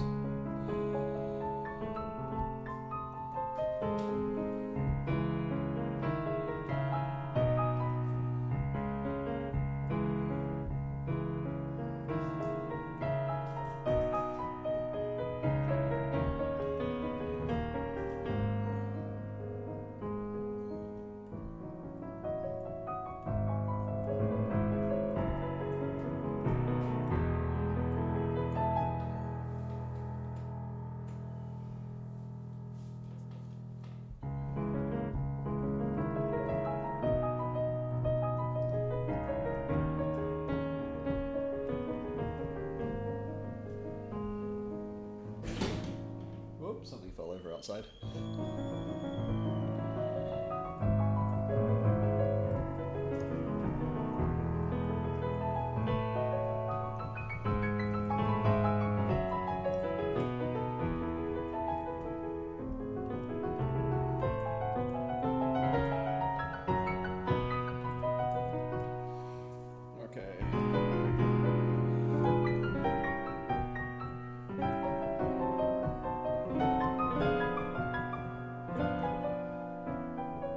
Okay, that has improved.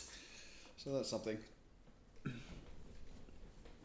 Why did you decide to do YouTube and streaming? Because I wanted to do things on my own terms, basically. I wanted to do my own projects, and I wanted to, I don't know, share it, I suppose, and have some accountability. Like it all sort of works with what I'm aiming for, I suppose. I'll explain in a sec. Sort of my long-term plan is I actually want to perform more. I want to be writing my own music. But when you're just doing that in an insular sort of environment and you're not sharing it or whatever, it's very easy to one, lose motivation, because unless you're getting paid for it, which you don't early on, particularly, you're having to keep, looking for opportunities, and especially in Sydney, you have to basically beg people. Sydney is not a cultural hub. We're obsessed with sport, not with music. So it's a way of me being accountable. And the other thing is, like with this streaming thing, is if I want to practice, I need to be focused, and I can't, be distracted by, devices or other things like that. So one of the things is I use my phone camera, which is actually a good one. It's a Pixel 10 Pro.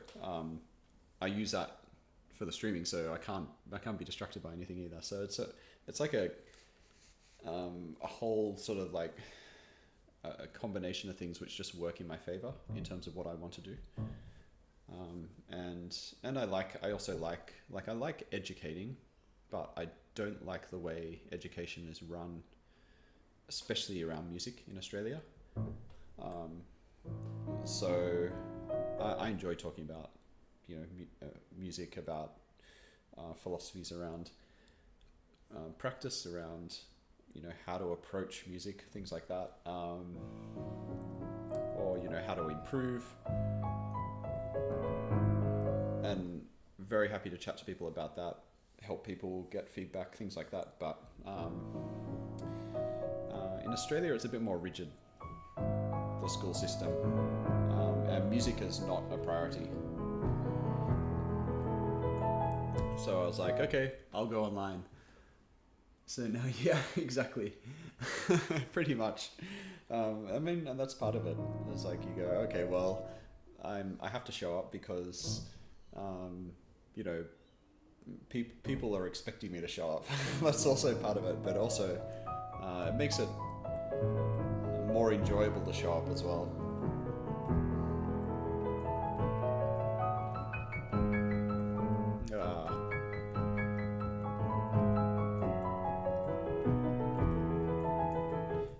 And it pushes you out of your comfort zone a bit, for sure. And that's another thing. That's another thing that I wanted to do, is just see what happens, and not be afraid to see what happens.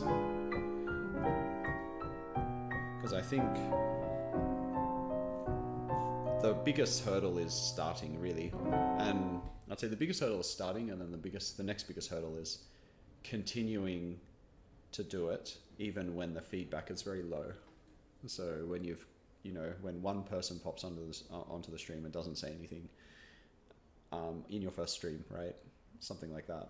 And then or the first videos you release and you're like, oh, okay, I got barely any views kind of thing, and I got no comments, feedback, whatever. That becomes like another hurdle that you need to get past. And then once you, I suppose, establish a bit of consistency and momentum, things start to ease a bit. But I've heard that there are more hurdles as well. So we will see.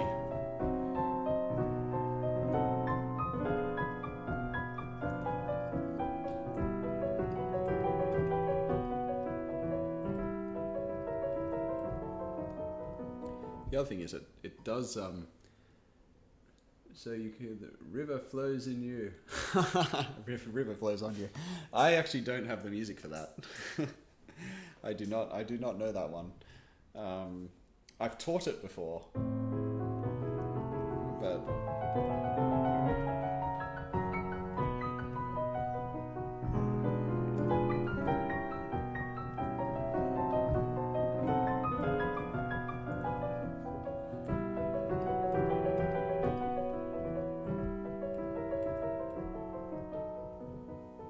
okay, that section has actually improved quite a bit.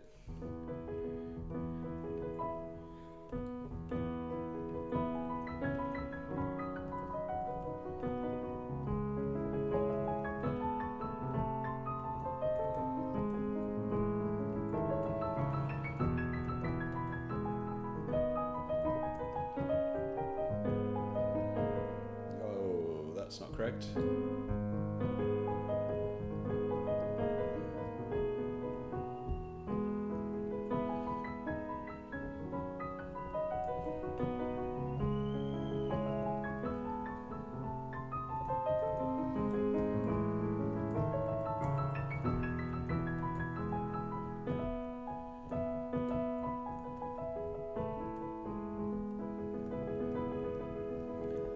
I am from Sydney, Australia, not Sydney in Canada, just to be clear. Although I'm interested to check out what the Sydney in Canada is like. I think it's in French Canada, maybe.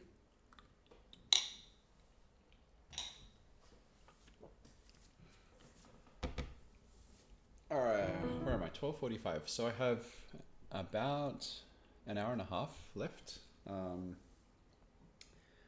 So and I've got two more to cover, so I've got a little bit more time I can spend on this one.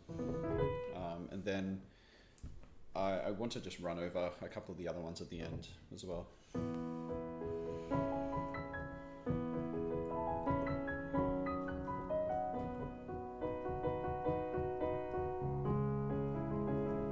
Can you play Nursery Rhyme from Another Summer? Another Summer, is that an anime?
That passage.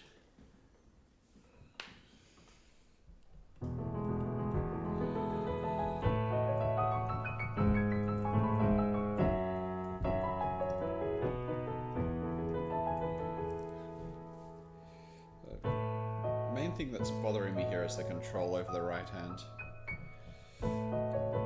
Especially when I'm throwing the hand over.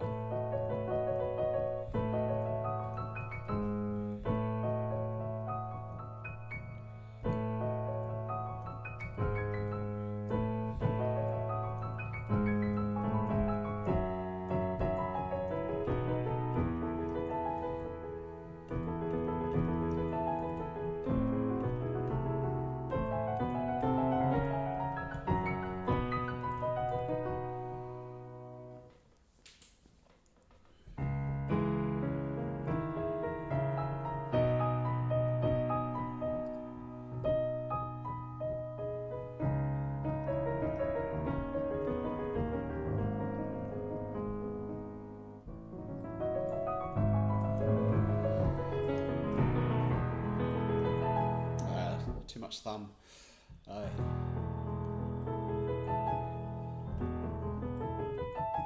So I'm just going to go over the right hand, but change the accent. So because it's broken up into triplets, it's very, and the thumb is on the start of each triplet, it's very easy to just be thumb heavy. So I'm just going to play one, sort of 1 in 4.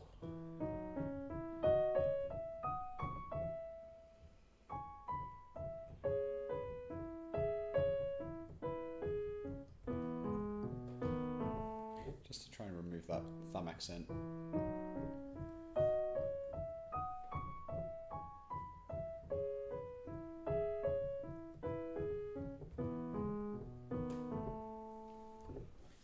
Will there be a stream where you just go around using song requests?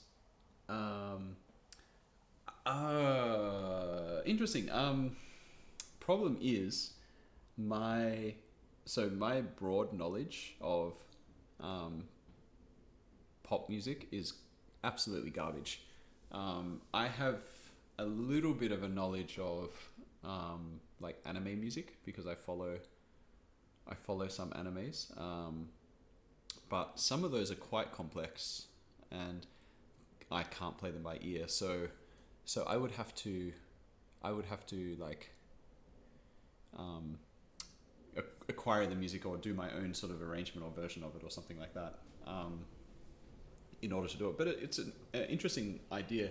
I could look at it down the track as like a I don't know, like a more exclusive stream or something like that. But get people to put requests in advance or something, and then I can actually prepare, because my ear is not as good as I would like for this kind of stuff, and my improvisation skills are not as good as I would like either, because I haven't studied jazz, which is where a lot of the improvisation skills come from. Like there is non-jazz improvisation, obviously, but that's something that people specifically kind of work on because they want to. I don't feel like it's taught so much anymore.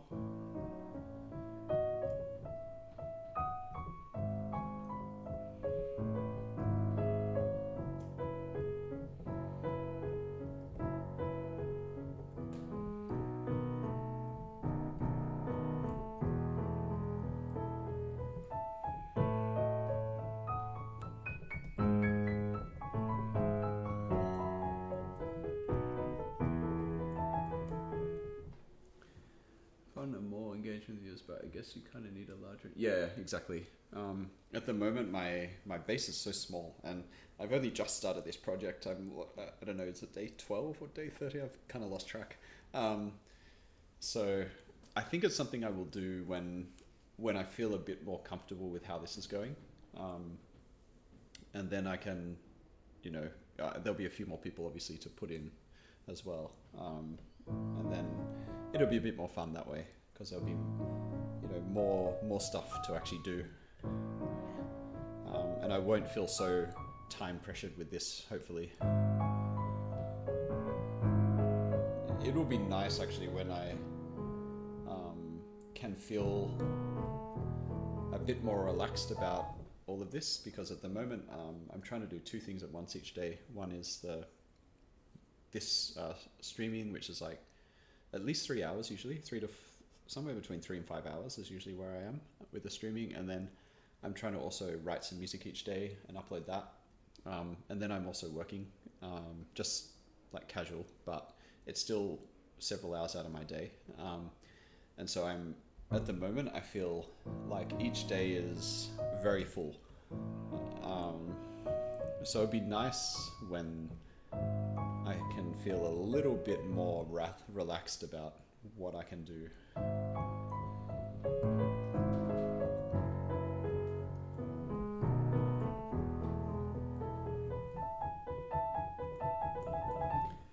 More than 3 or 4 years on Twitch, and I've been streaming for a few years. Yeah, thanks. It should be a fun project. I don't know if it will all happen I think all the notes will be learnt in a year for sure, definitely. But in terms of like whether I'm happy with the state of them in a year, that'll be a different story. But hopefully. I've never had more than 3 or 4 viewers on Twitch, stream for a few years. Yeah, I'm not sure about Twitch. Like, Twitch has been, like, currently Twitch is doing nothing for me, but it's only the second day.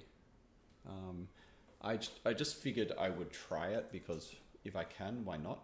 If I can do both at the same time, why not? But definitely, I haven't seen any evidence yet.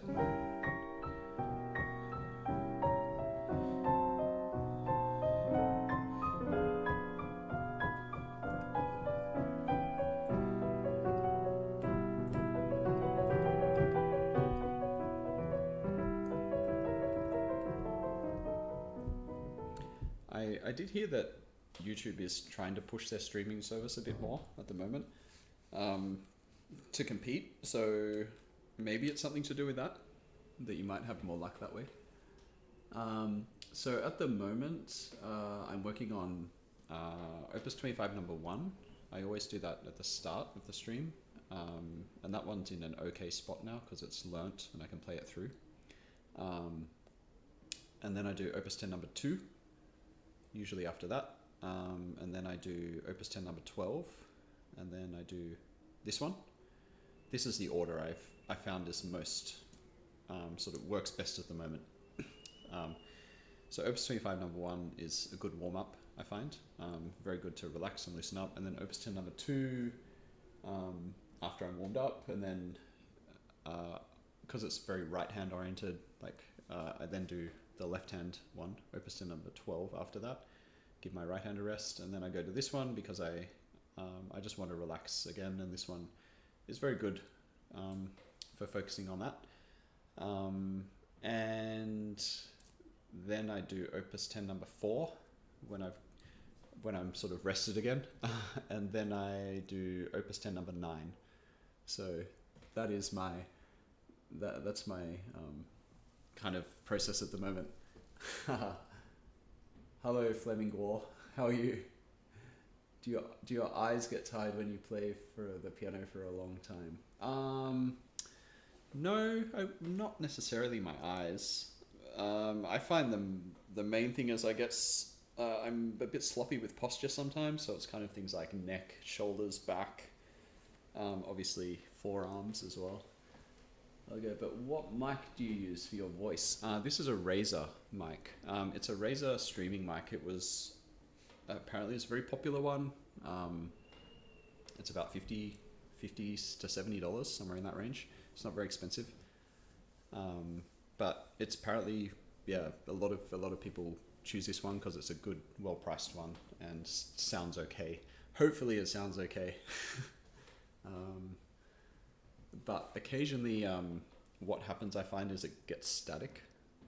Like it'll just, but I don't think this is a mic. I think this is the issue with my laptop or something else going on there. Okay.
gets dodgy.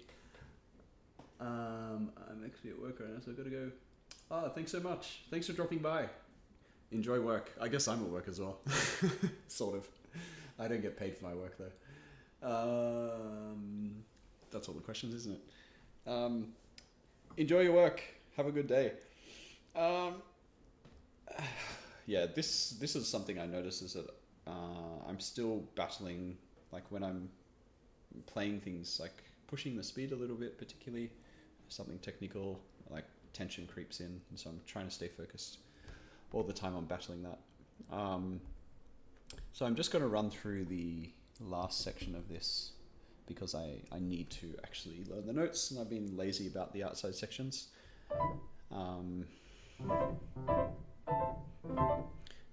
I don't find this part particularly tricky, but oh my god, but I do need to learn it. I'm not using pedal at the moment because I want good clarity.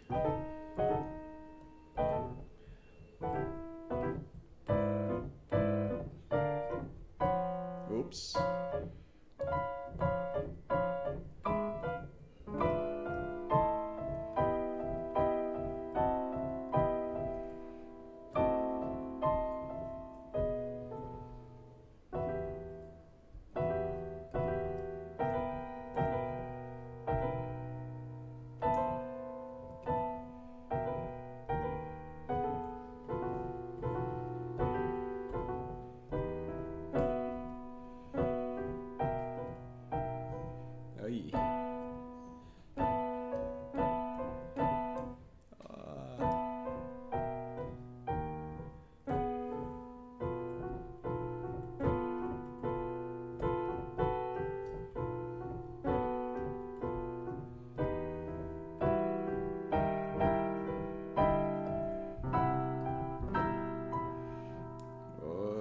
What are the notes?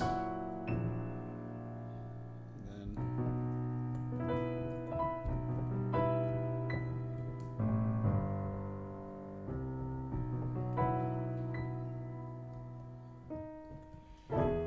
alrighty, that's enough of that. I'm going to go to Opus 10 number 4. As you see, I'm really, really lazy with the outside sections at the moment. But I will get onto them more a little bit later.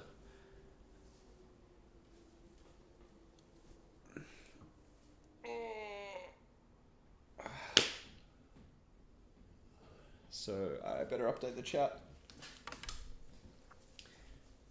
These games are habit of that. Opus 10 number 4. The other one, just in case anyone pops on the Twitch and says anything. Okay, so this one is still in a sort of slightly note learning phase, or it definitely is in certain parts, but other parts are getting better. Just going to start slowly for now.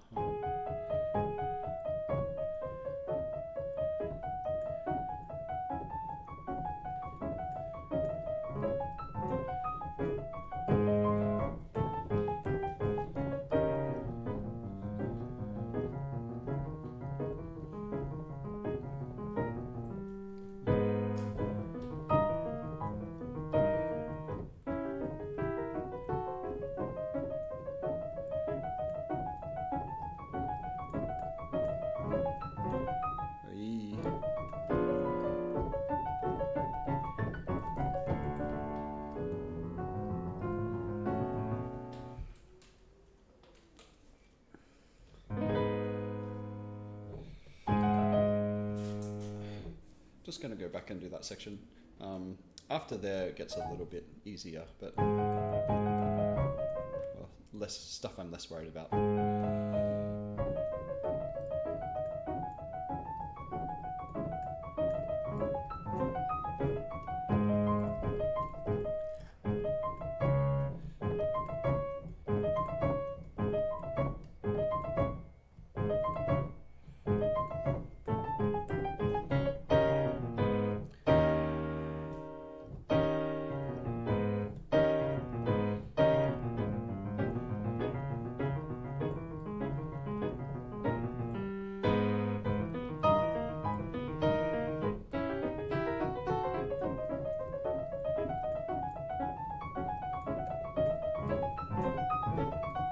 that's not correct.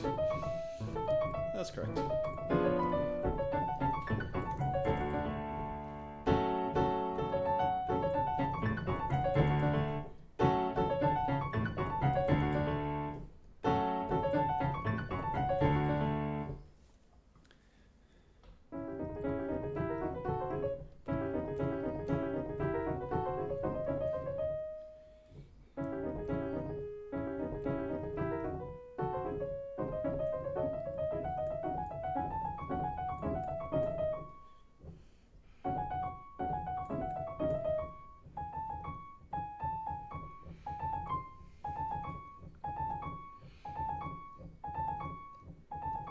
That one probably bothers me the most.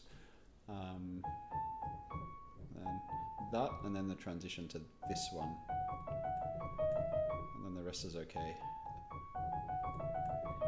So I just want to figure out a good hand position or good movements around that.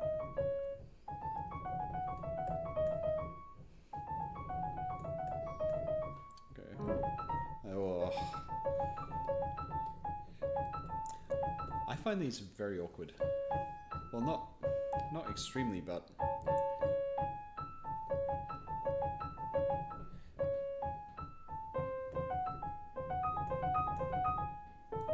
it's easy to hit a funny note in here.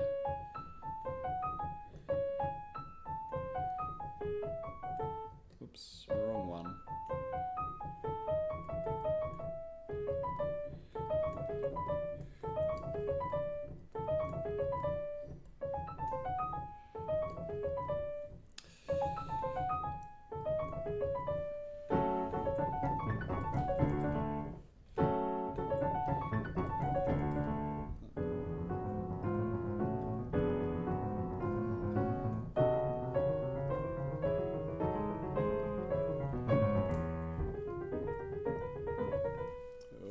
Page down.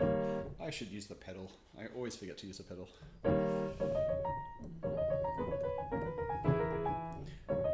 For those that don't know, I've got a Bluetooth pedal to turn pages for the iPad, and I always forget to use it.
Just going to go back and go over these left-hand bits. They tend to be the most awkward part of this page.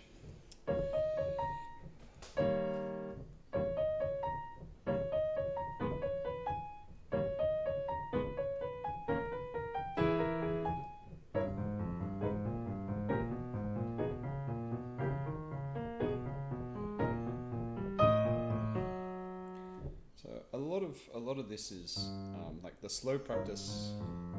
Not just doing it slowly, but being hyper vigilant about how you feel and how your body responds to everything, and then trying to problem solve basically. So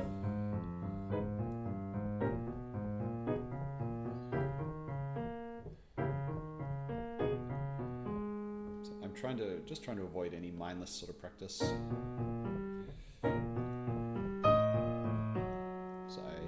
Probably don't have time for that.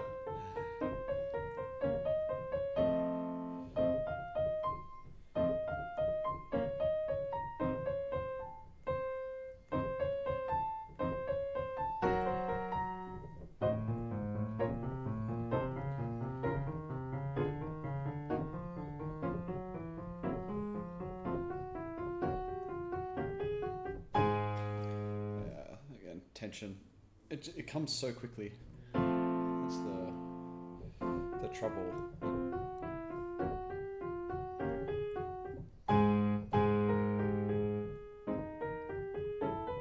Oops.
The main issue, a lot of this stuff is actually not that difficult to play at this tempo, but this piece needs to go a lot faster, and that's when all the issues creep in.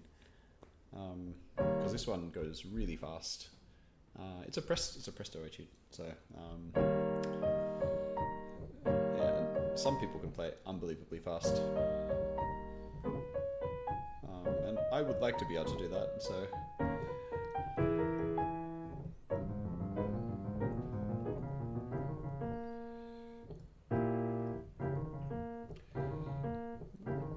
I need to do a lot of groundwork at the moment. Make sure everything is in the right spot, and then it'll take a while to get it up to that sort of tempo.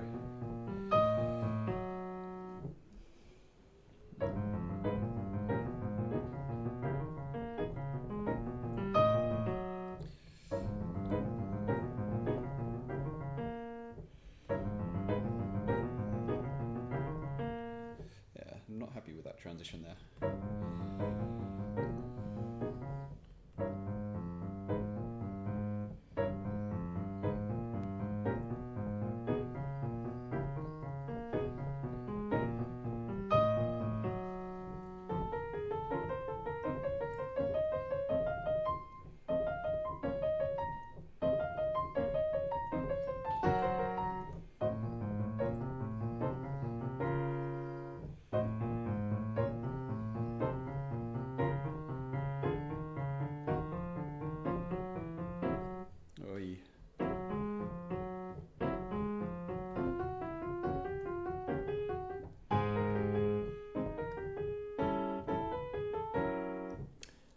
That is not the correct note, is it?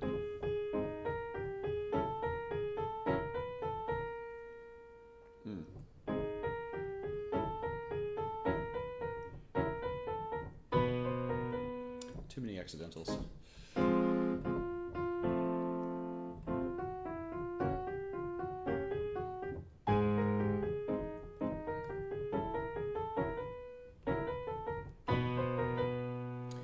I really like these accented left-hand bits.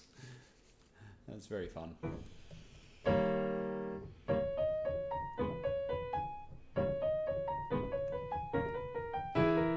Like that one there.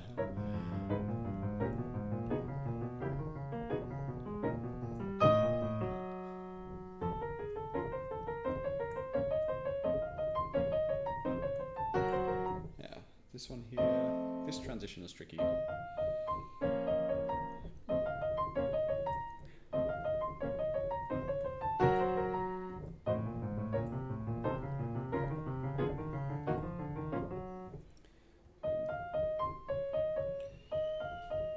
The temptation is to over rotate up to your pinky, but then you end up in a really bad position getting back for the thumb, and then you end up, you know, landing on the thumb and your hand is out of balance. So the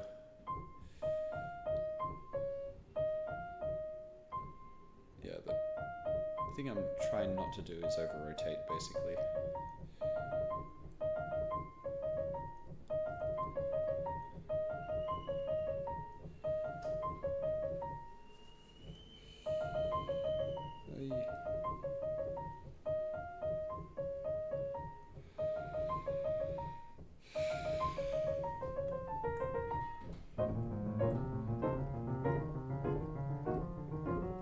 Okay, left hand here.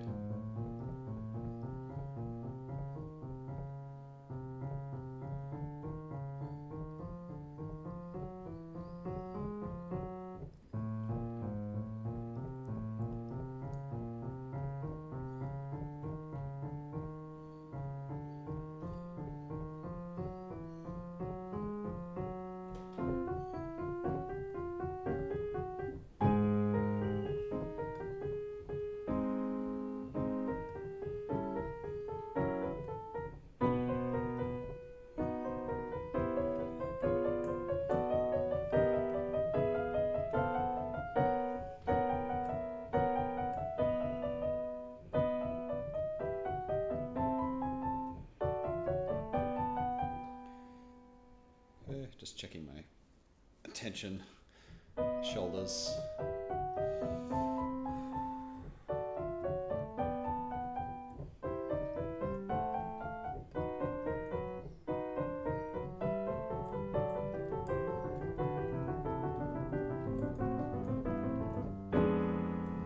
Okay, that passage flows pretty nicely now. Definitely I'm not totally on top of this chromatic bit. Back from here.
Can you share your way to practice? Yesterday you saw you learning only left hand almost ending transition. Oh, okay, yep. So yesterday, I added that etude yesterday.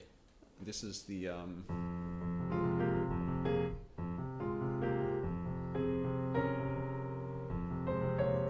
that one there, which I don't know clearly. That was the first time I'd practiced that. So I was just looking at the left hand because, partly because I wanted to focus on that. That's where all the technical difficulties are. But the right hand is very basic. So I can add that in whenever I feel like it. Like it's literally like nothing technically challenging there. So I'm happy to just ignore it, not worry about learning those notes early on, and make sure that the left hand is in a really good spot, and then I'll slowly add the right hand in.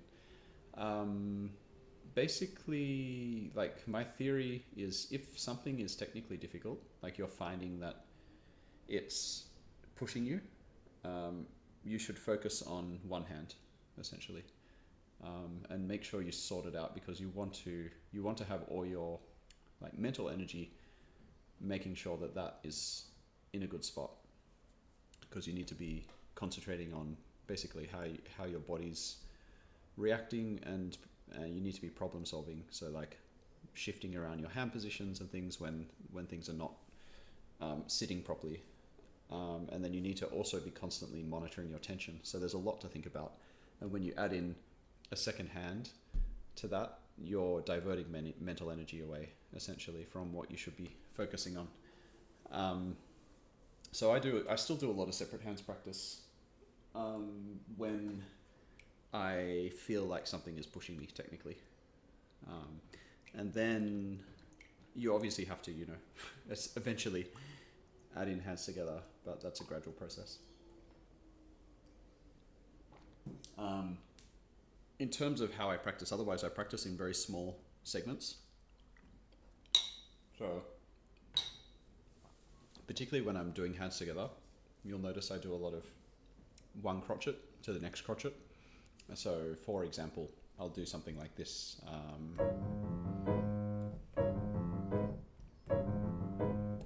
That's not the best example, maybe, because the transition's not hard. I'll try and find a tricky transition. So like this. Like I'm not happy with going up to here and then moving back to the thumb. I haven't found necessarily a consistent way of moving where I'm comfortable all the time. So I'm just practicing here up to here and trying to get the most value out of my time. So I'm not going any further at the moment. And then I might add in one more note. And then you can add, both sides of it as well. So you can go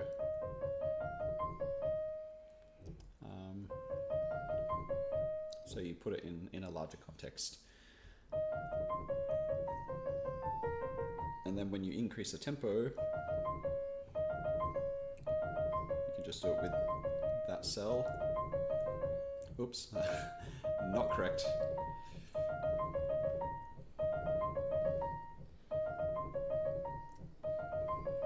And then the whole time you're making slight adjustments to what you're doing to make it feel more comfortable, to see what feels the most comfortable. And then always monitoring your tension. Because when you start doing things quicker, things change naturally. Your hand starts to do things differently. And also you can go back to like your older habits as well. So you need to be careful about that. But definitely like playing things fast compared to slow, it's going to feel different. So you need to figure out, is this a good thing or a bad thing? Like, is that feeling different just going to be the case, or am I just going back to my old habits, kind of thing?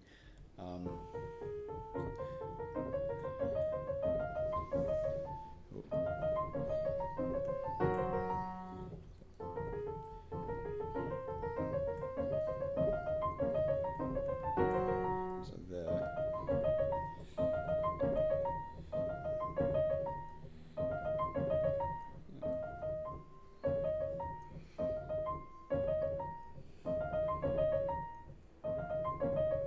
So I'll do a lot of this sort of practice.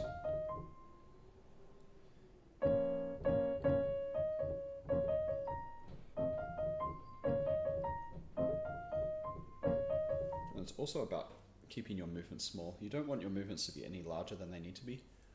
So obviously you need to be relaxed and flexible, but you don't want to be like lifting your fingers unnecessarily high. It's just on the keys, relax, press down,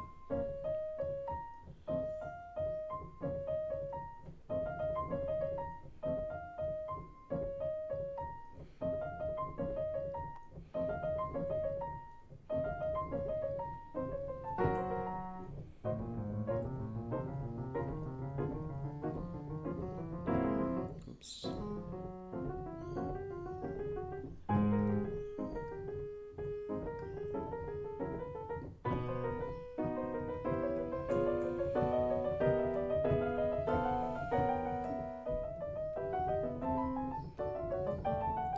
That is not correct.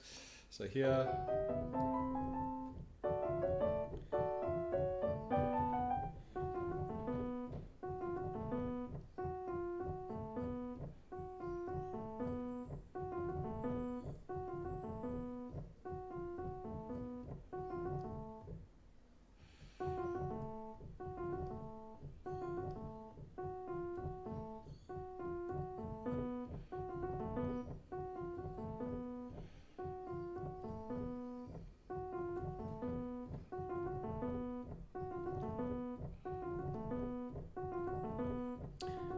I hope that helped answer your question anyway.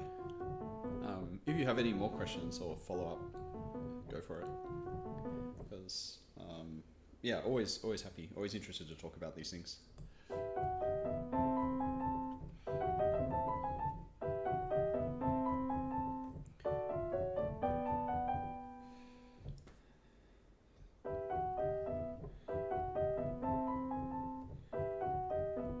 I've been so focused on the right hand in this passage, I've kind of neglected the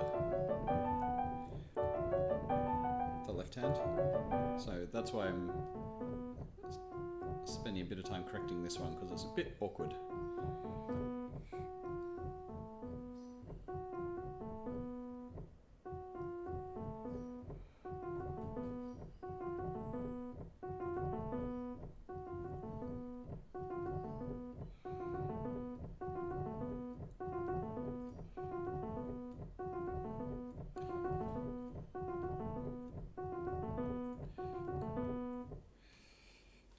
Okay.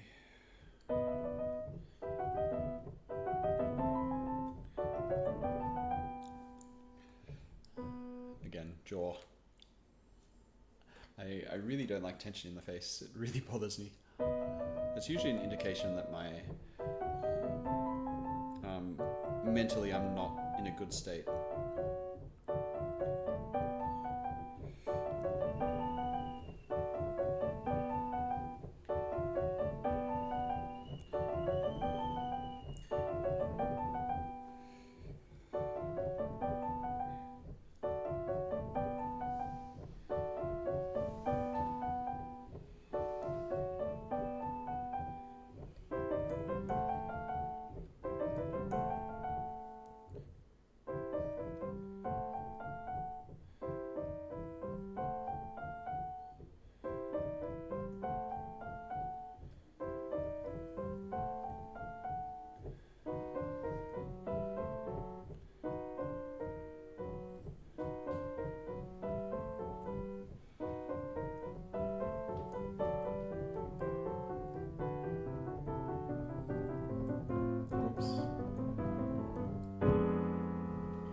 I'm still amazed at like how brain dead I can be with playing wrong, like completely wrong notes.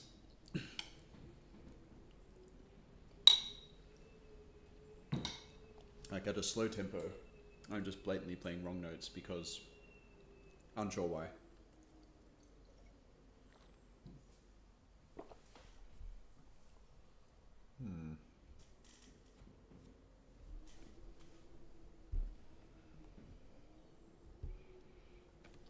Okay. 1:30. So I've got about 45 minutes left. I'll spend a bit longer on this one, and then I will maybe like let's say another 10 minutes, and then I'll spend most of the rest of that time on Opus 10 number 9, and then I will just spend the last 5 minutes playing through a couple of the ones that I know a bit better. Sleeping helps. It's like magic. Sleeping. Yeah, sleeping helps. I didn't sleep well last night. That is possibly part of it. I could not sleep. I think I got to sleep maybe at like 3, even though I tried to get to sleep just after 12. And then I still had an interrupted sleep. So I was later up and still didn't sleep enough. So you're probably right, honestly. It's probably sleep related.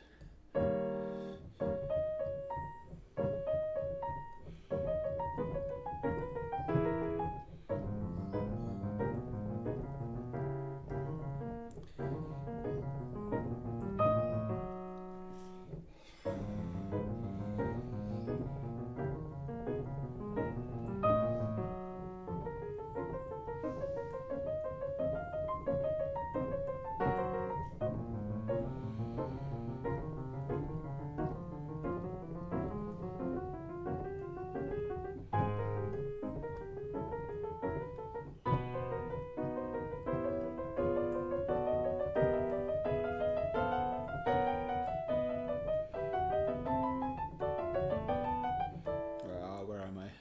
There we go.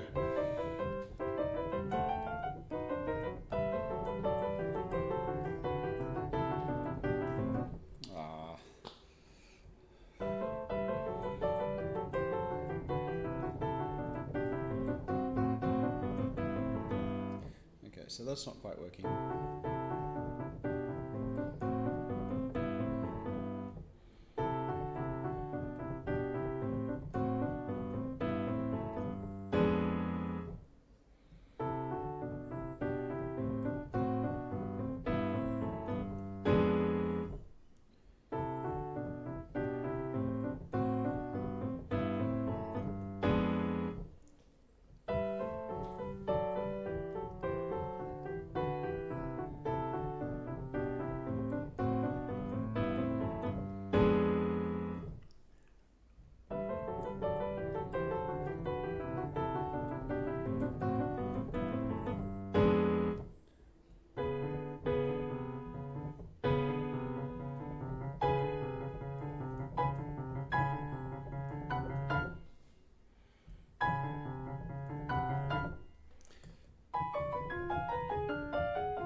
So here, I still haven't got this particularly fluent. I mean, this is a newer area for me. I haven't spent a lot of time on it. And I've been doing a lot of crotchet to crotchet practice. But I want to start getting beyond that.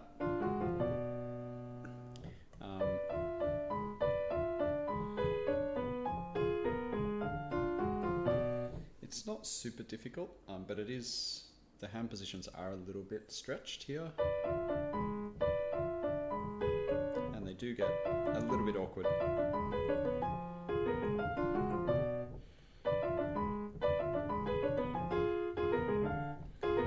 Mostly in the left hand.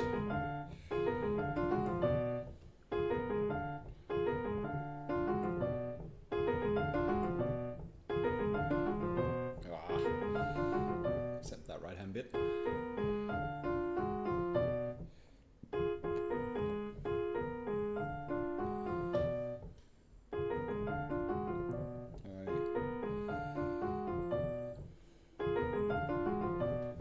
One thing I discovered is apparently with streams you can actually ask, it just might be useful for anyone who wants to know, you can actually ask the AI to summarize the stream for you.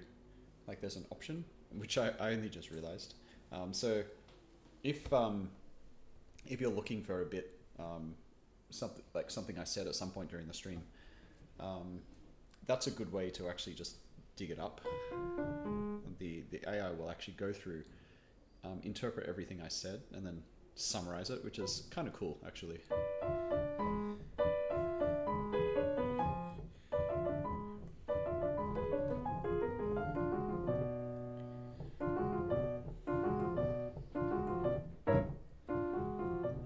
Although I also talk a lot of crap, so may not be that useful.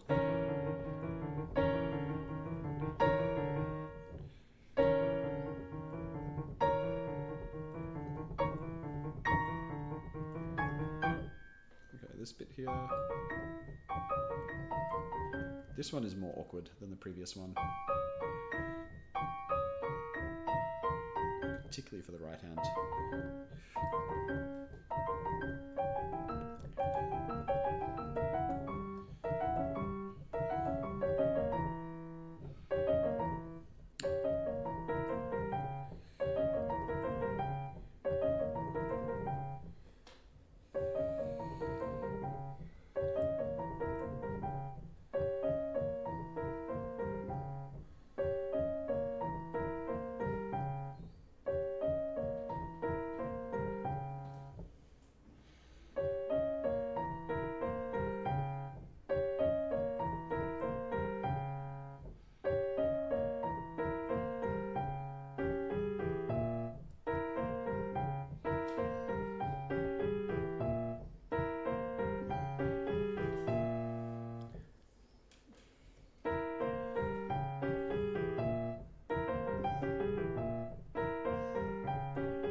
Okay, so that's a lot of the note bashing. There's not too much more to learn with this one, so I'm happy to kind of leave that there. Where is it? 137. So I've got a little bit longer. I can probably actually finish this off, and then I will get on to the next one.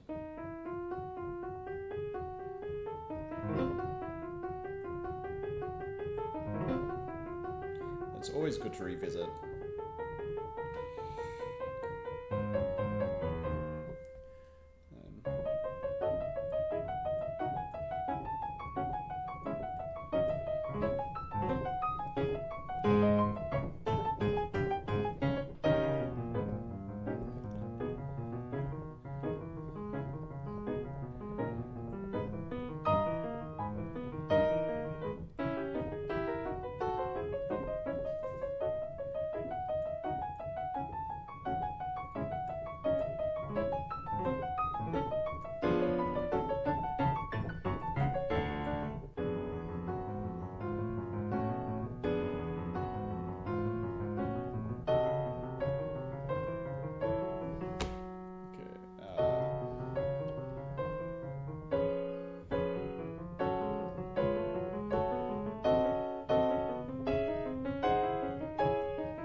Dodgy things in there with the left hand.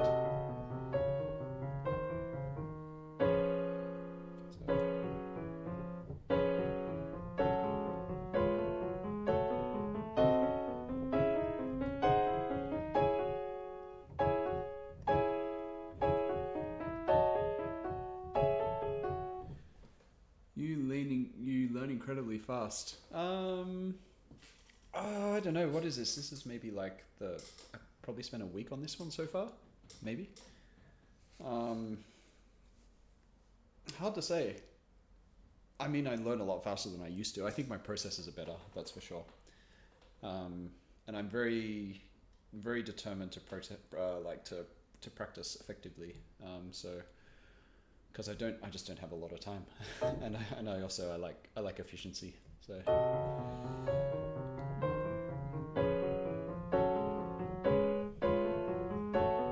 But I definitely think I can refine my processes.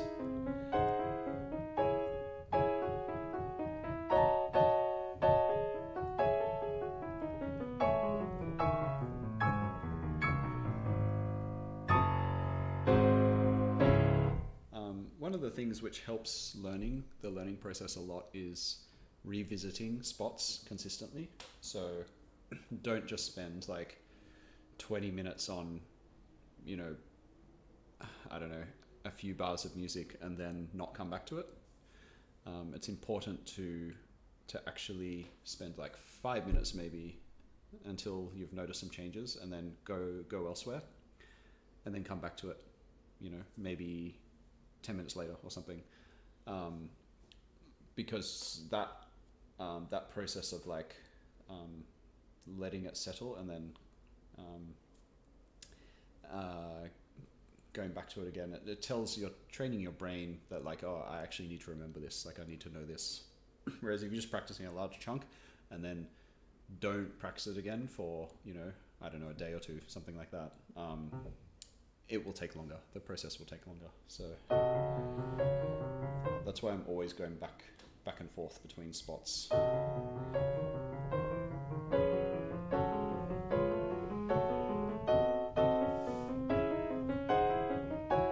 Oops.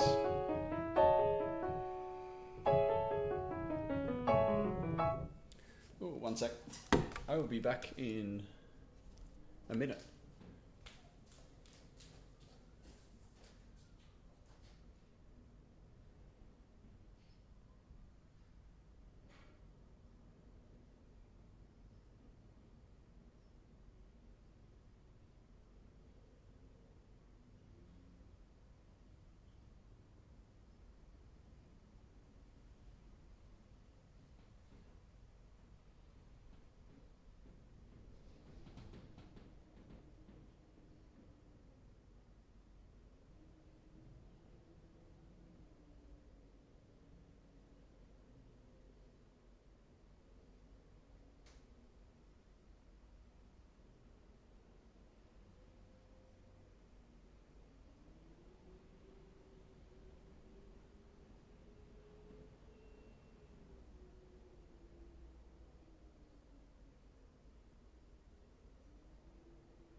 Oh, sorry, just had to attend some chores. My sight reading is really bad. Any tips? I heard that I need to treat it like learning a new language. Yeah, I guess so. Sight reading, God, it's such a long process. I think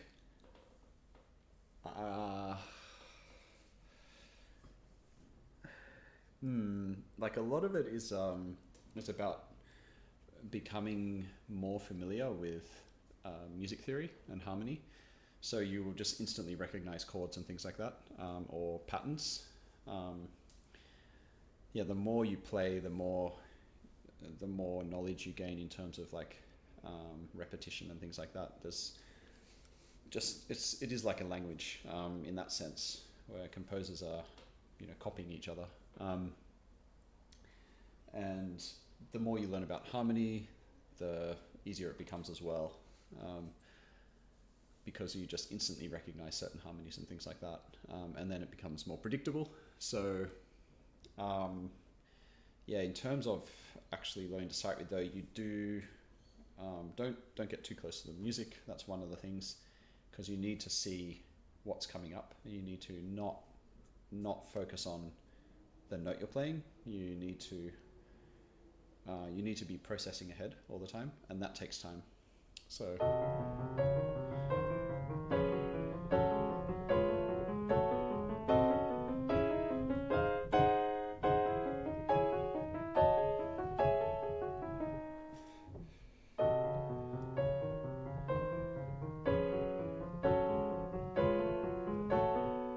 like with this, for instance, I'm barely looking at the top line.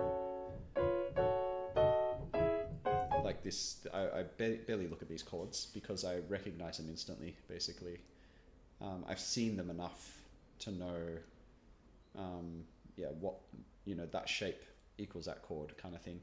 And also, I guess I know enough in terms of the language as well. So there's a predictability to music. So you go, okay, I'm expecting this chord. Or these are kind of the chords that I might be expecting. Okay, it's that one.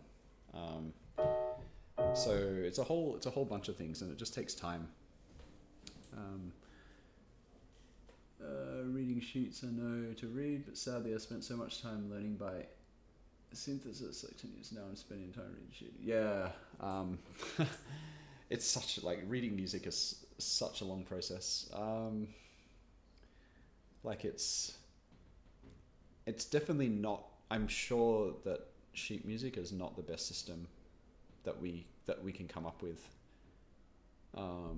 Like the one that we use, I'm sure there's a better system that we haven't discovered or just isn't used widely.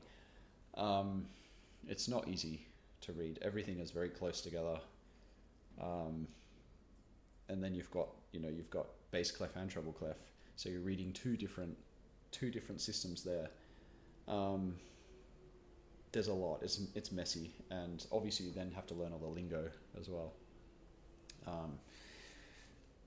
Yeah, I don't know.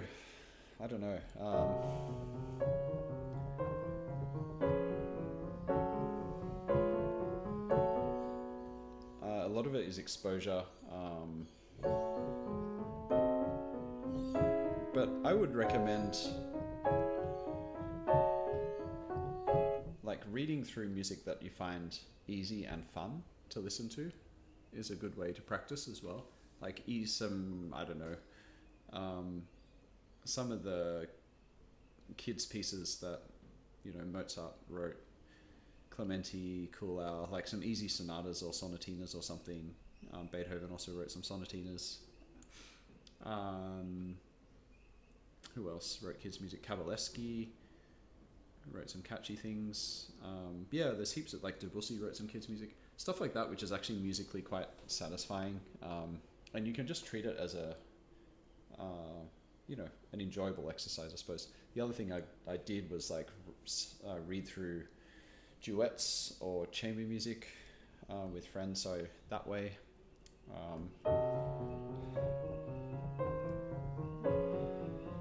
But you have to, again, be focused on not stressing when you're sight reading.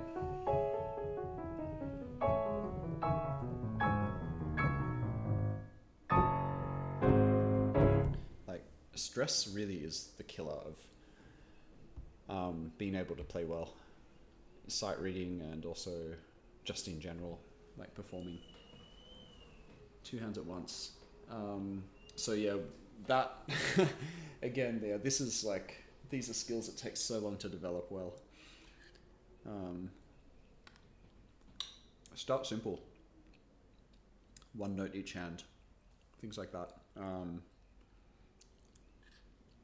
Yeah, and build Bach two-part inventions. You can read those slowly.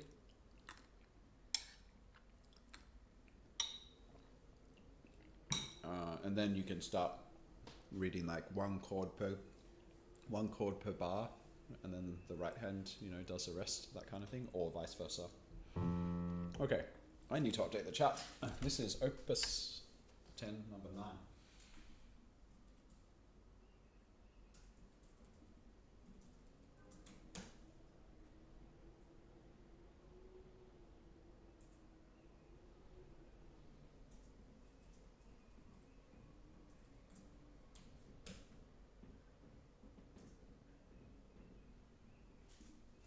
So this one here is pretty much brand new. I started this one yesterday.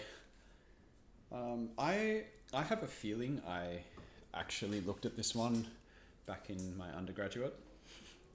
I remember my teacher recommended it to me, but I don't know if I actually learnt it. I think I looked at it and then was like, oh, I'm not that into it. But I learnt so much music. I've like a lot of this stuff, if I did learn it, like it's so far gone. Okay.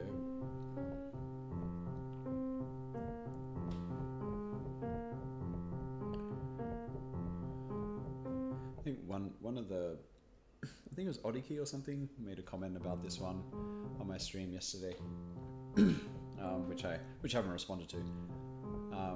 Regarding the fourth finger and the stretching going on.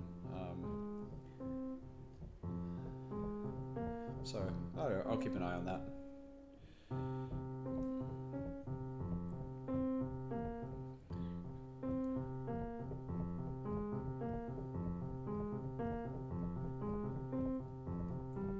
So this one here, as I mentioned earlier, I'm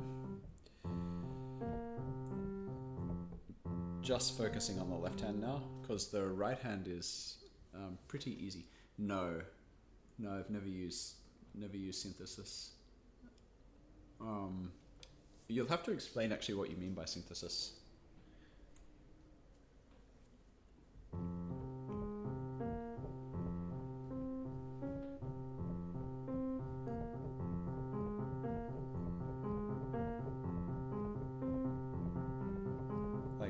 Is it a specific method, or is it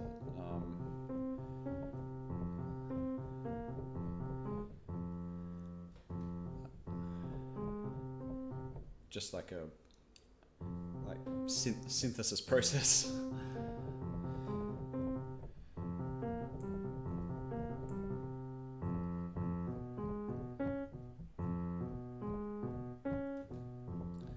Okay, that stretch there is a bit nasty.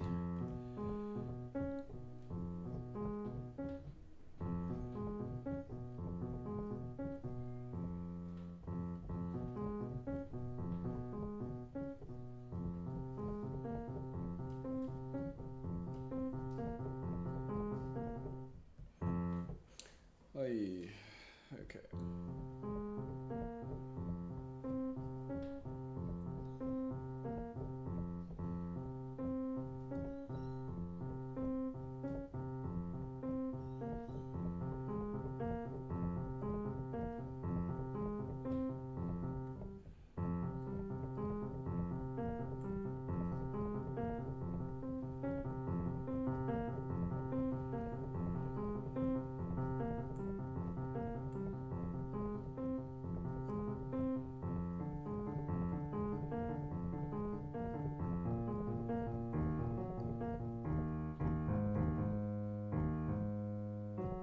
Yep.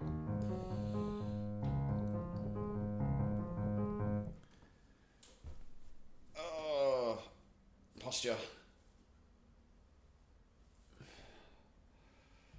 Okay, just gonna go back to here, just go over this bit, not right to the start. This is the repetition of it.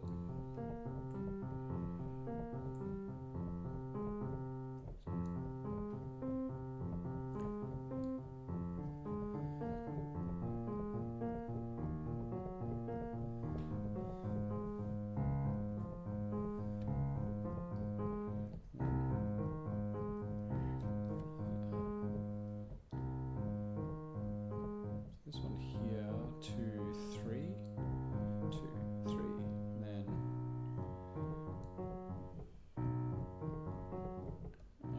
this one is very rotation based. And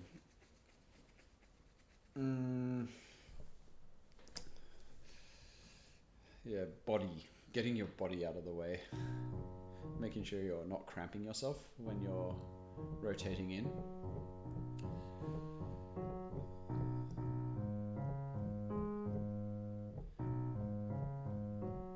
Oops, that's not correct.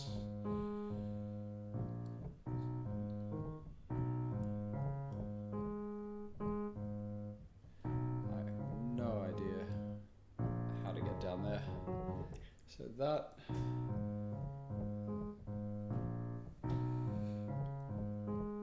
like, I would like to be able to put 2 there, but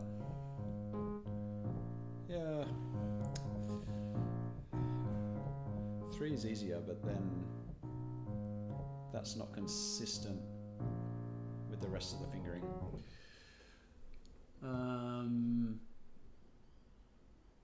Hello, hi Manish. No, Synthesis is an app. You see the notes. Oh, okay, yeah. That's what I thought. It might have been that sort of established system. No, I've not used that.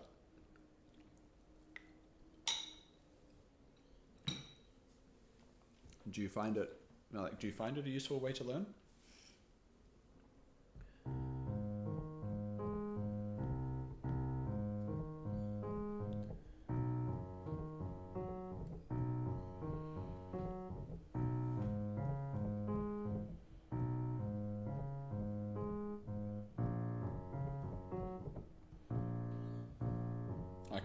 I could try it on a stream at some point and see if I can get all the Chopin etudes via synthesis. How does it work in terms of, like, if you want to keep going back over and over a passage, like, is it easy to facilitate that?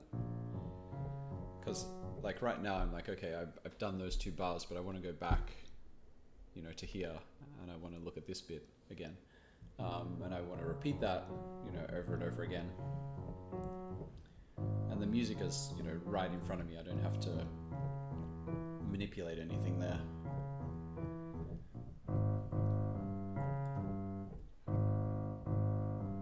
Oh my god. Oh god. Yeah, this is awful.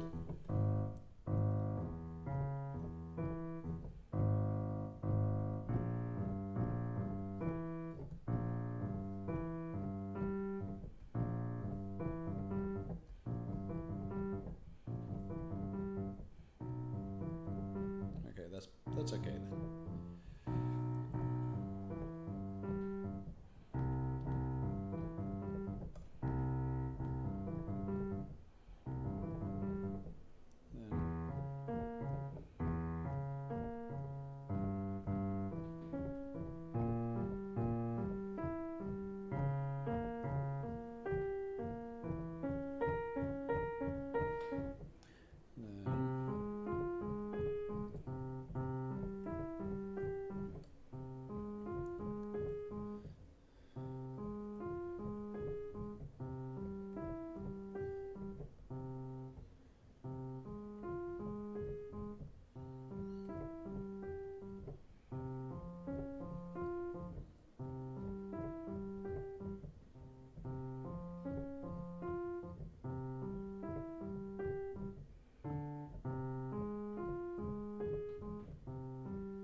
Okay, that's a little bit better.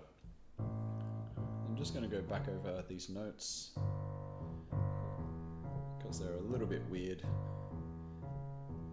and I'm just trying to learn them as quickly as possible.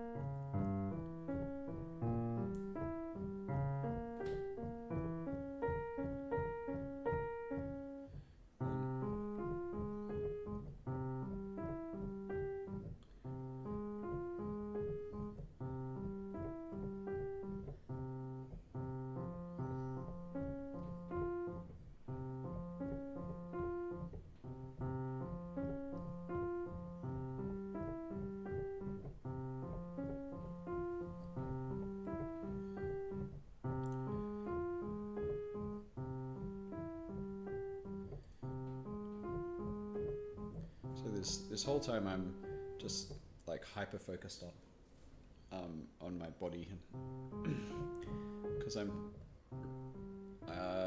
very easily get tense. I think a lot of people do with difficulty. So when they're learning something, and this sounds kind of easy, but it's not that easy, especially when you're just learning it, to feel comfortable with it. So no, I don't find it useful for complex pieces. I learned it. Yeah, clear's a bad way, or that's what I think.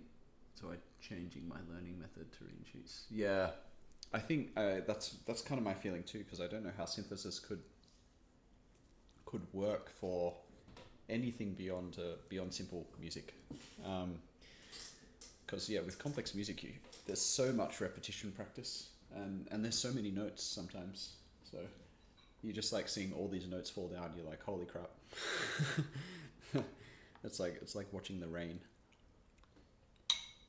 and then trying to make some sense out of it, like trying to understand what it's saying.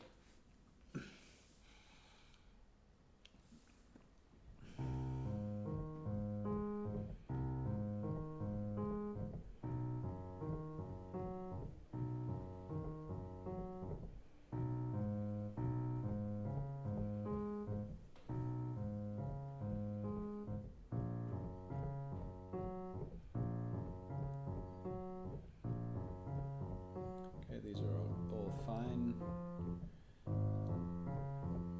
That's okay. That's okay.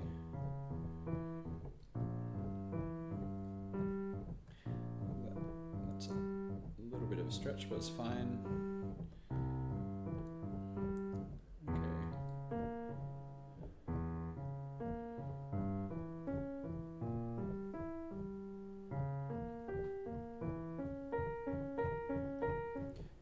But yeah, I would definitely recommend stuff like all the children's repertoire from like famous composers. So you can probably just ask AI actually, like even like Bartók, Kavalevsky, Debussy, obviously Beethoven, Mozart, Clementi, Haydn maybe, yeah, probably Haydn, Kuhlau, those kind of classical composers, Bach. All wrote a lot of kids' music, and that's really useful for sight reading because it sounds pretty good, and you'll get different little technical things which are good for reading when you're starting out as well, because yeah, sometimes it will be just one hand position, so everything falls within the hand or slightly further than that hand position, because it's very much tailored to often teaching kids how to how to put the hands together, and then how to get out of one hand position, how to expand upon that, how to move around the keyboard, how to pass the thumb under, things like that. So you're learning like those habits are also go hand in hand with reading, I suppose. And so there'll be then pieces where you playing chords with a right hand doing something different, and that becomes a little bit more complex. Oh yes, I can. So children's pieces.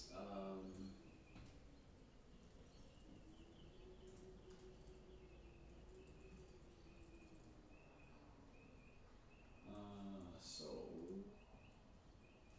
Bartók. Mozart. Beethoven. Hang on. I'll put the main ones. Kavalevsky is one way to spell it. With a Y maybe, I don't know. Debussy, Bach. Bach wrote, so he wrote two-part inventions, but he also wrote the notebook for Anna Magdalena.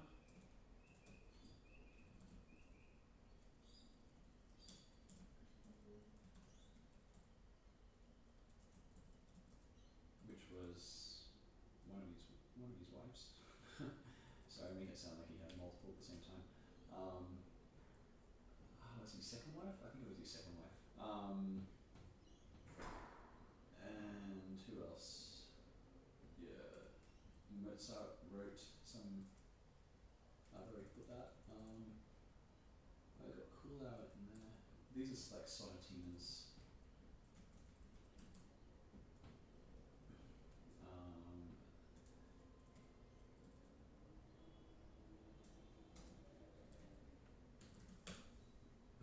So it's probably the best thing to do, because I don't remember the exact names of all of this music, but ask AI for the children's. Oops, sorry, I hit enter.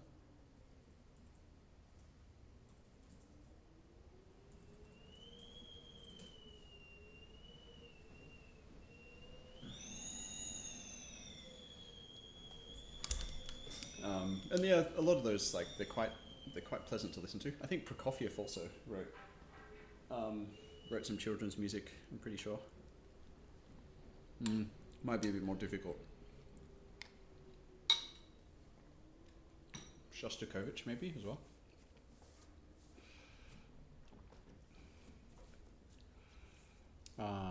Okay, I need to finish this off.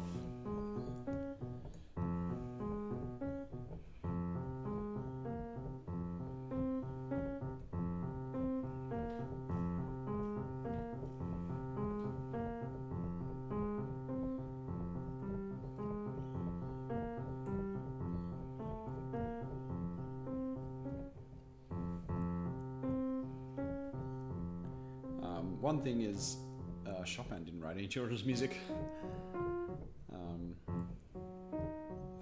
Sadly. I wonder why. Because he would have taught kids for sure. I think.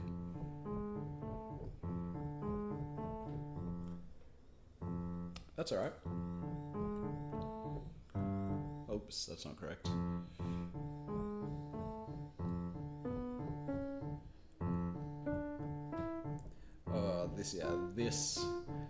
This is the one where it's just like, okay, can't stretch that.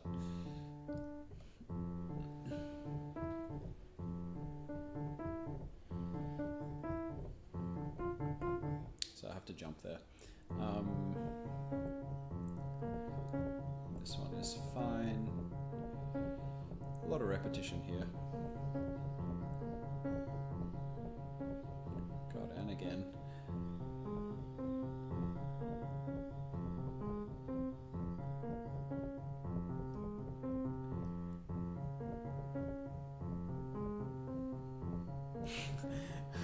A lot of repetition.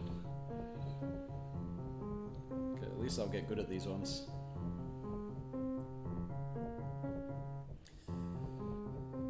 And then that's it. Okay, so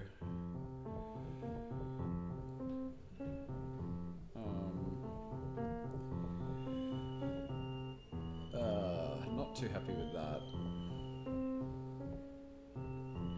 But yeah, don't see a better solution here. Just have to do it.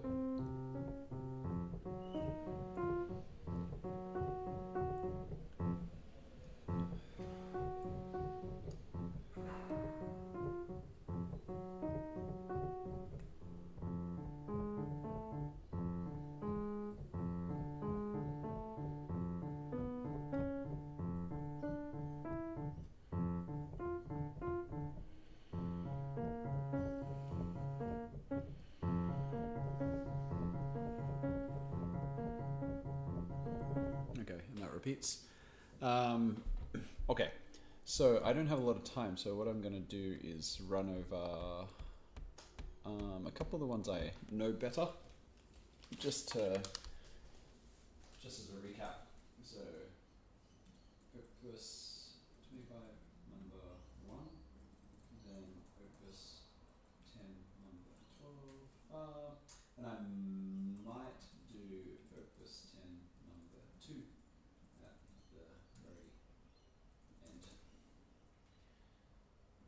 But I don't know how much of that I will get through because it's bloody tiring.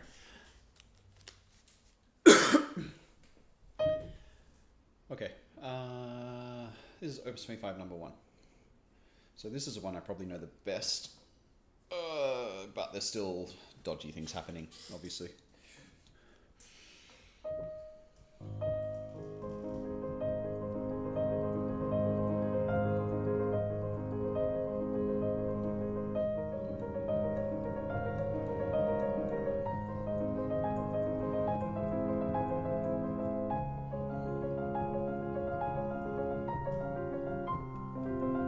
Like there.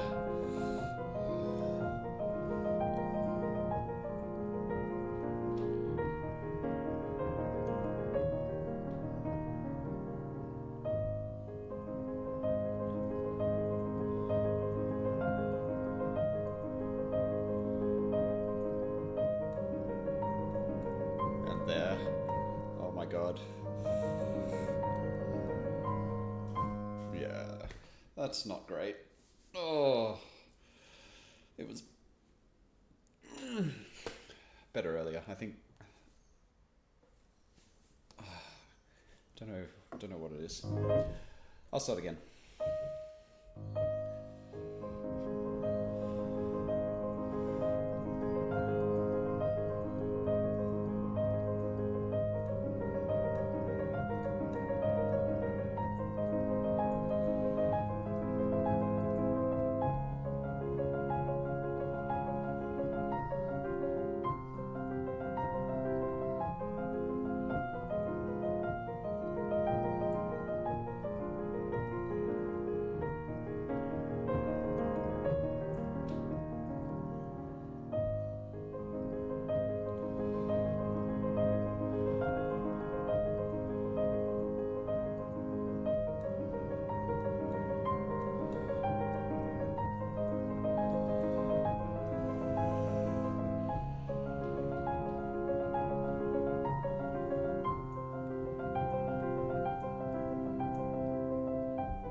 Correct.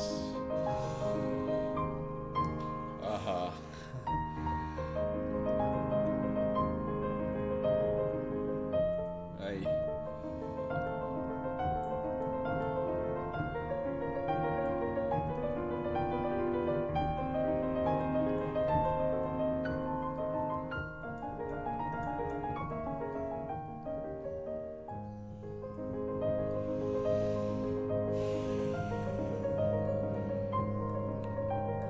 Need to remember to breathe as well.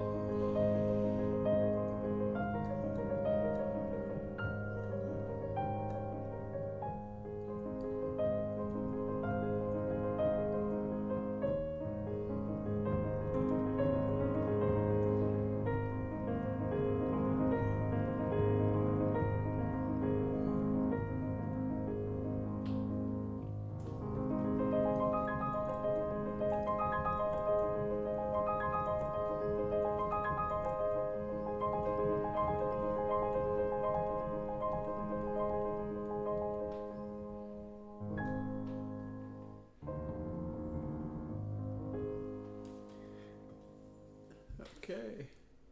6 etudes per day? No. Definitely not per day.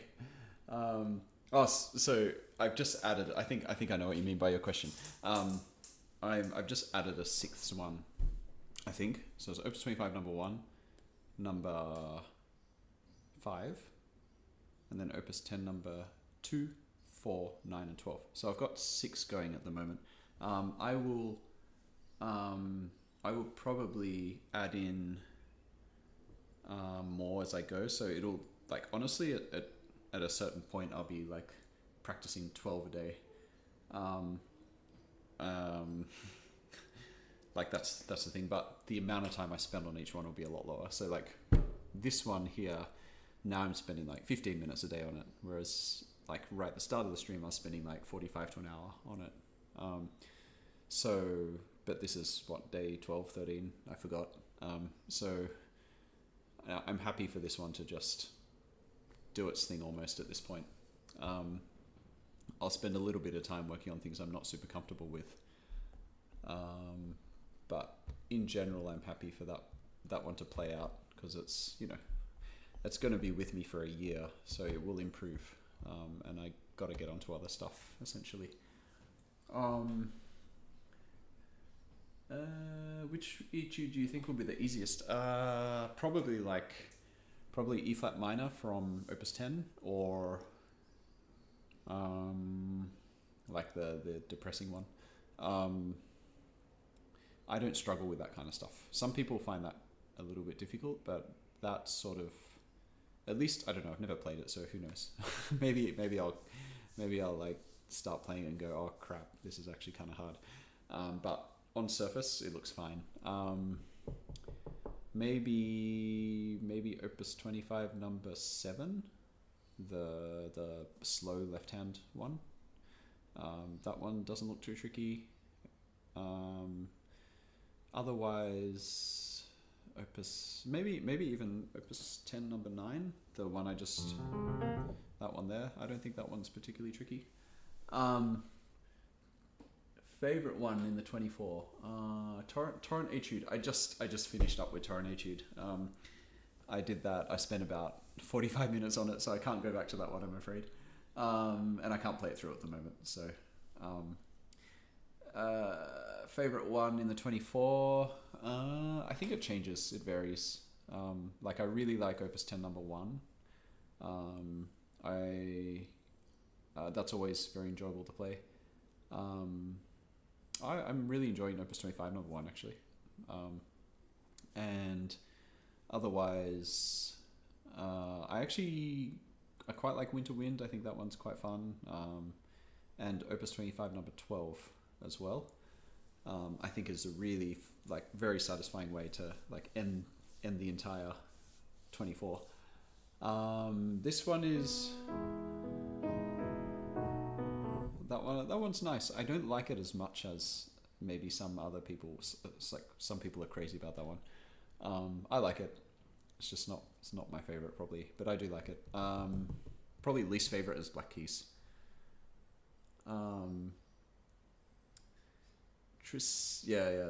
Opus 10 number 3, I do like. It's just it's not my favorite, and it's not urgent for me. I think that one will be fine, so I'm probably going to do that one when I feel like, I don't know, tackling something easier or slower, or I just, you know, I'll leave it towards the end maybe.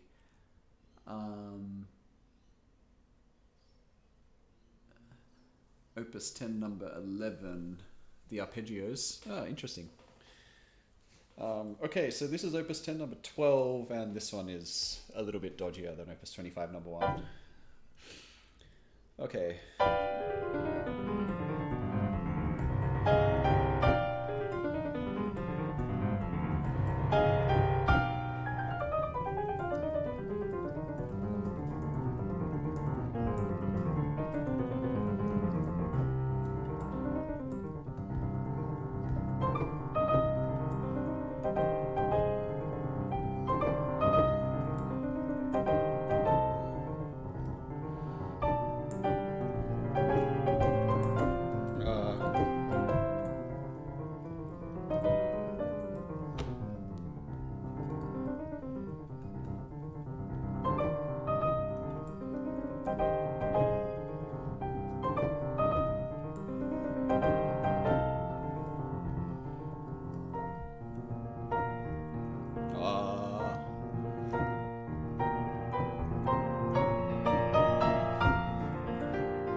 it's a bit dodgy.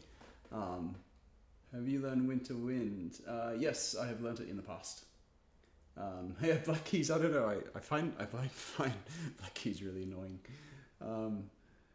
Maybe I'll like it more when I start learning it. I'm medium, so could I play fan? Oh, it depends. I don't know. Medium is a very relative term. Winter Wind I learnt a long time ago. I learnt that in my teenage years, and I'll add it in soon. Yeah, because it's not urgent. So there's about sort of like four that I performed, I think, and then a couple of others that I know reasonably well, and I'm sort of just gonna add them in gradually. Okay. I will quickly try and get through Opus 10 number 2. It's just not going to go well, but why not? And then I will have to go, unfortunately. You before day 13 never played this etude. Yeah, no, I've definitely played. I've been working on Opus 10 number 12 for a while, since day 2 or 3. Can you play Wrong Note? Wrong Note etude I'm working on as well at the moment. That one I played earlier in the stream, but I can't play it through. Okay, so let's see how this goes. I'm going to take this slow because this is awful. Probably the worst etude of the 24.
Hand is starting to die. We'll try and get to the end.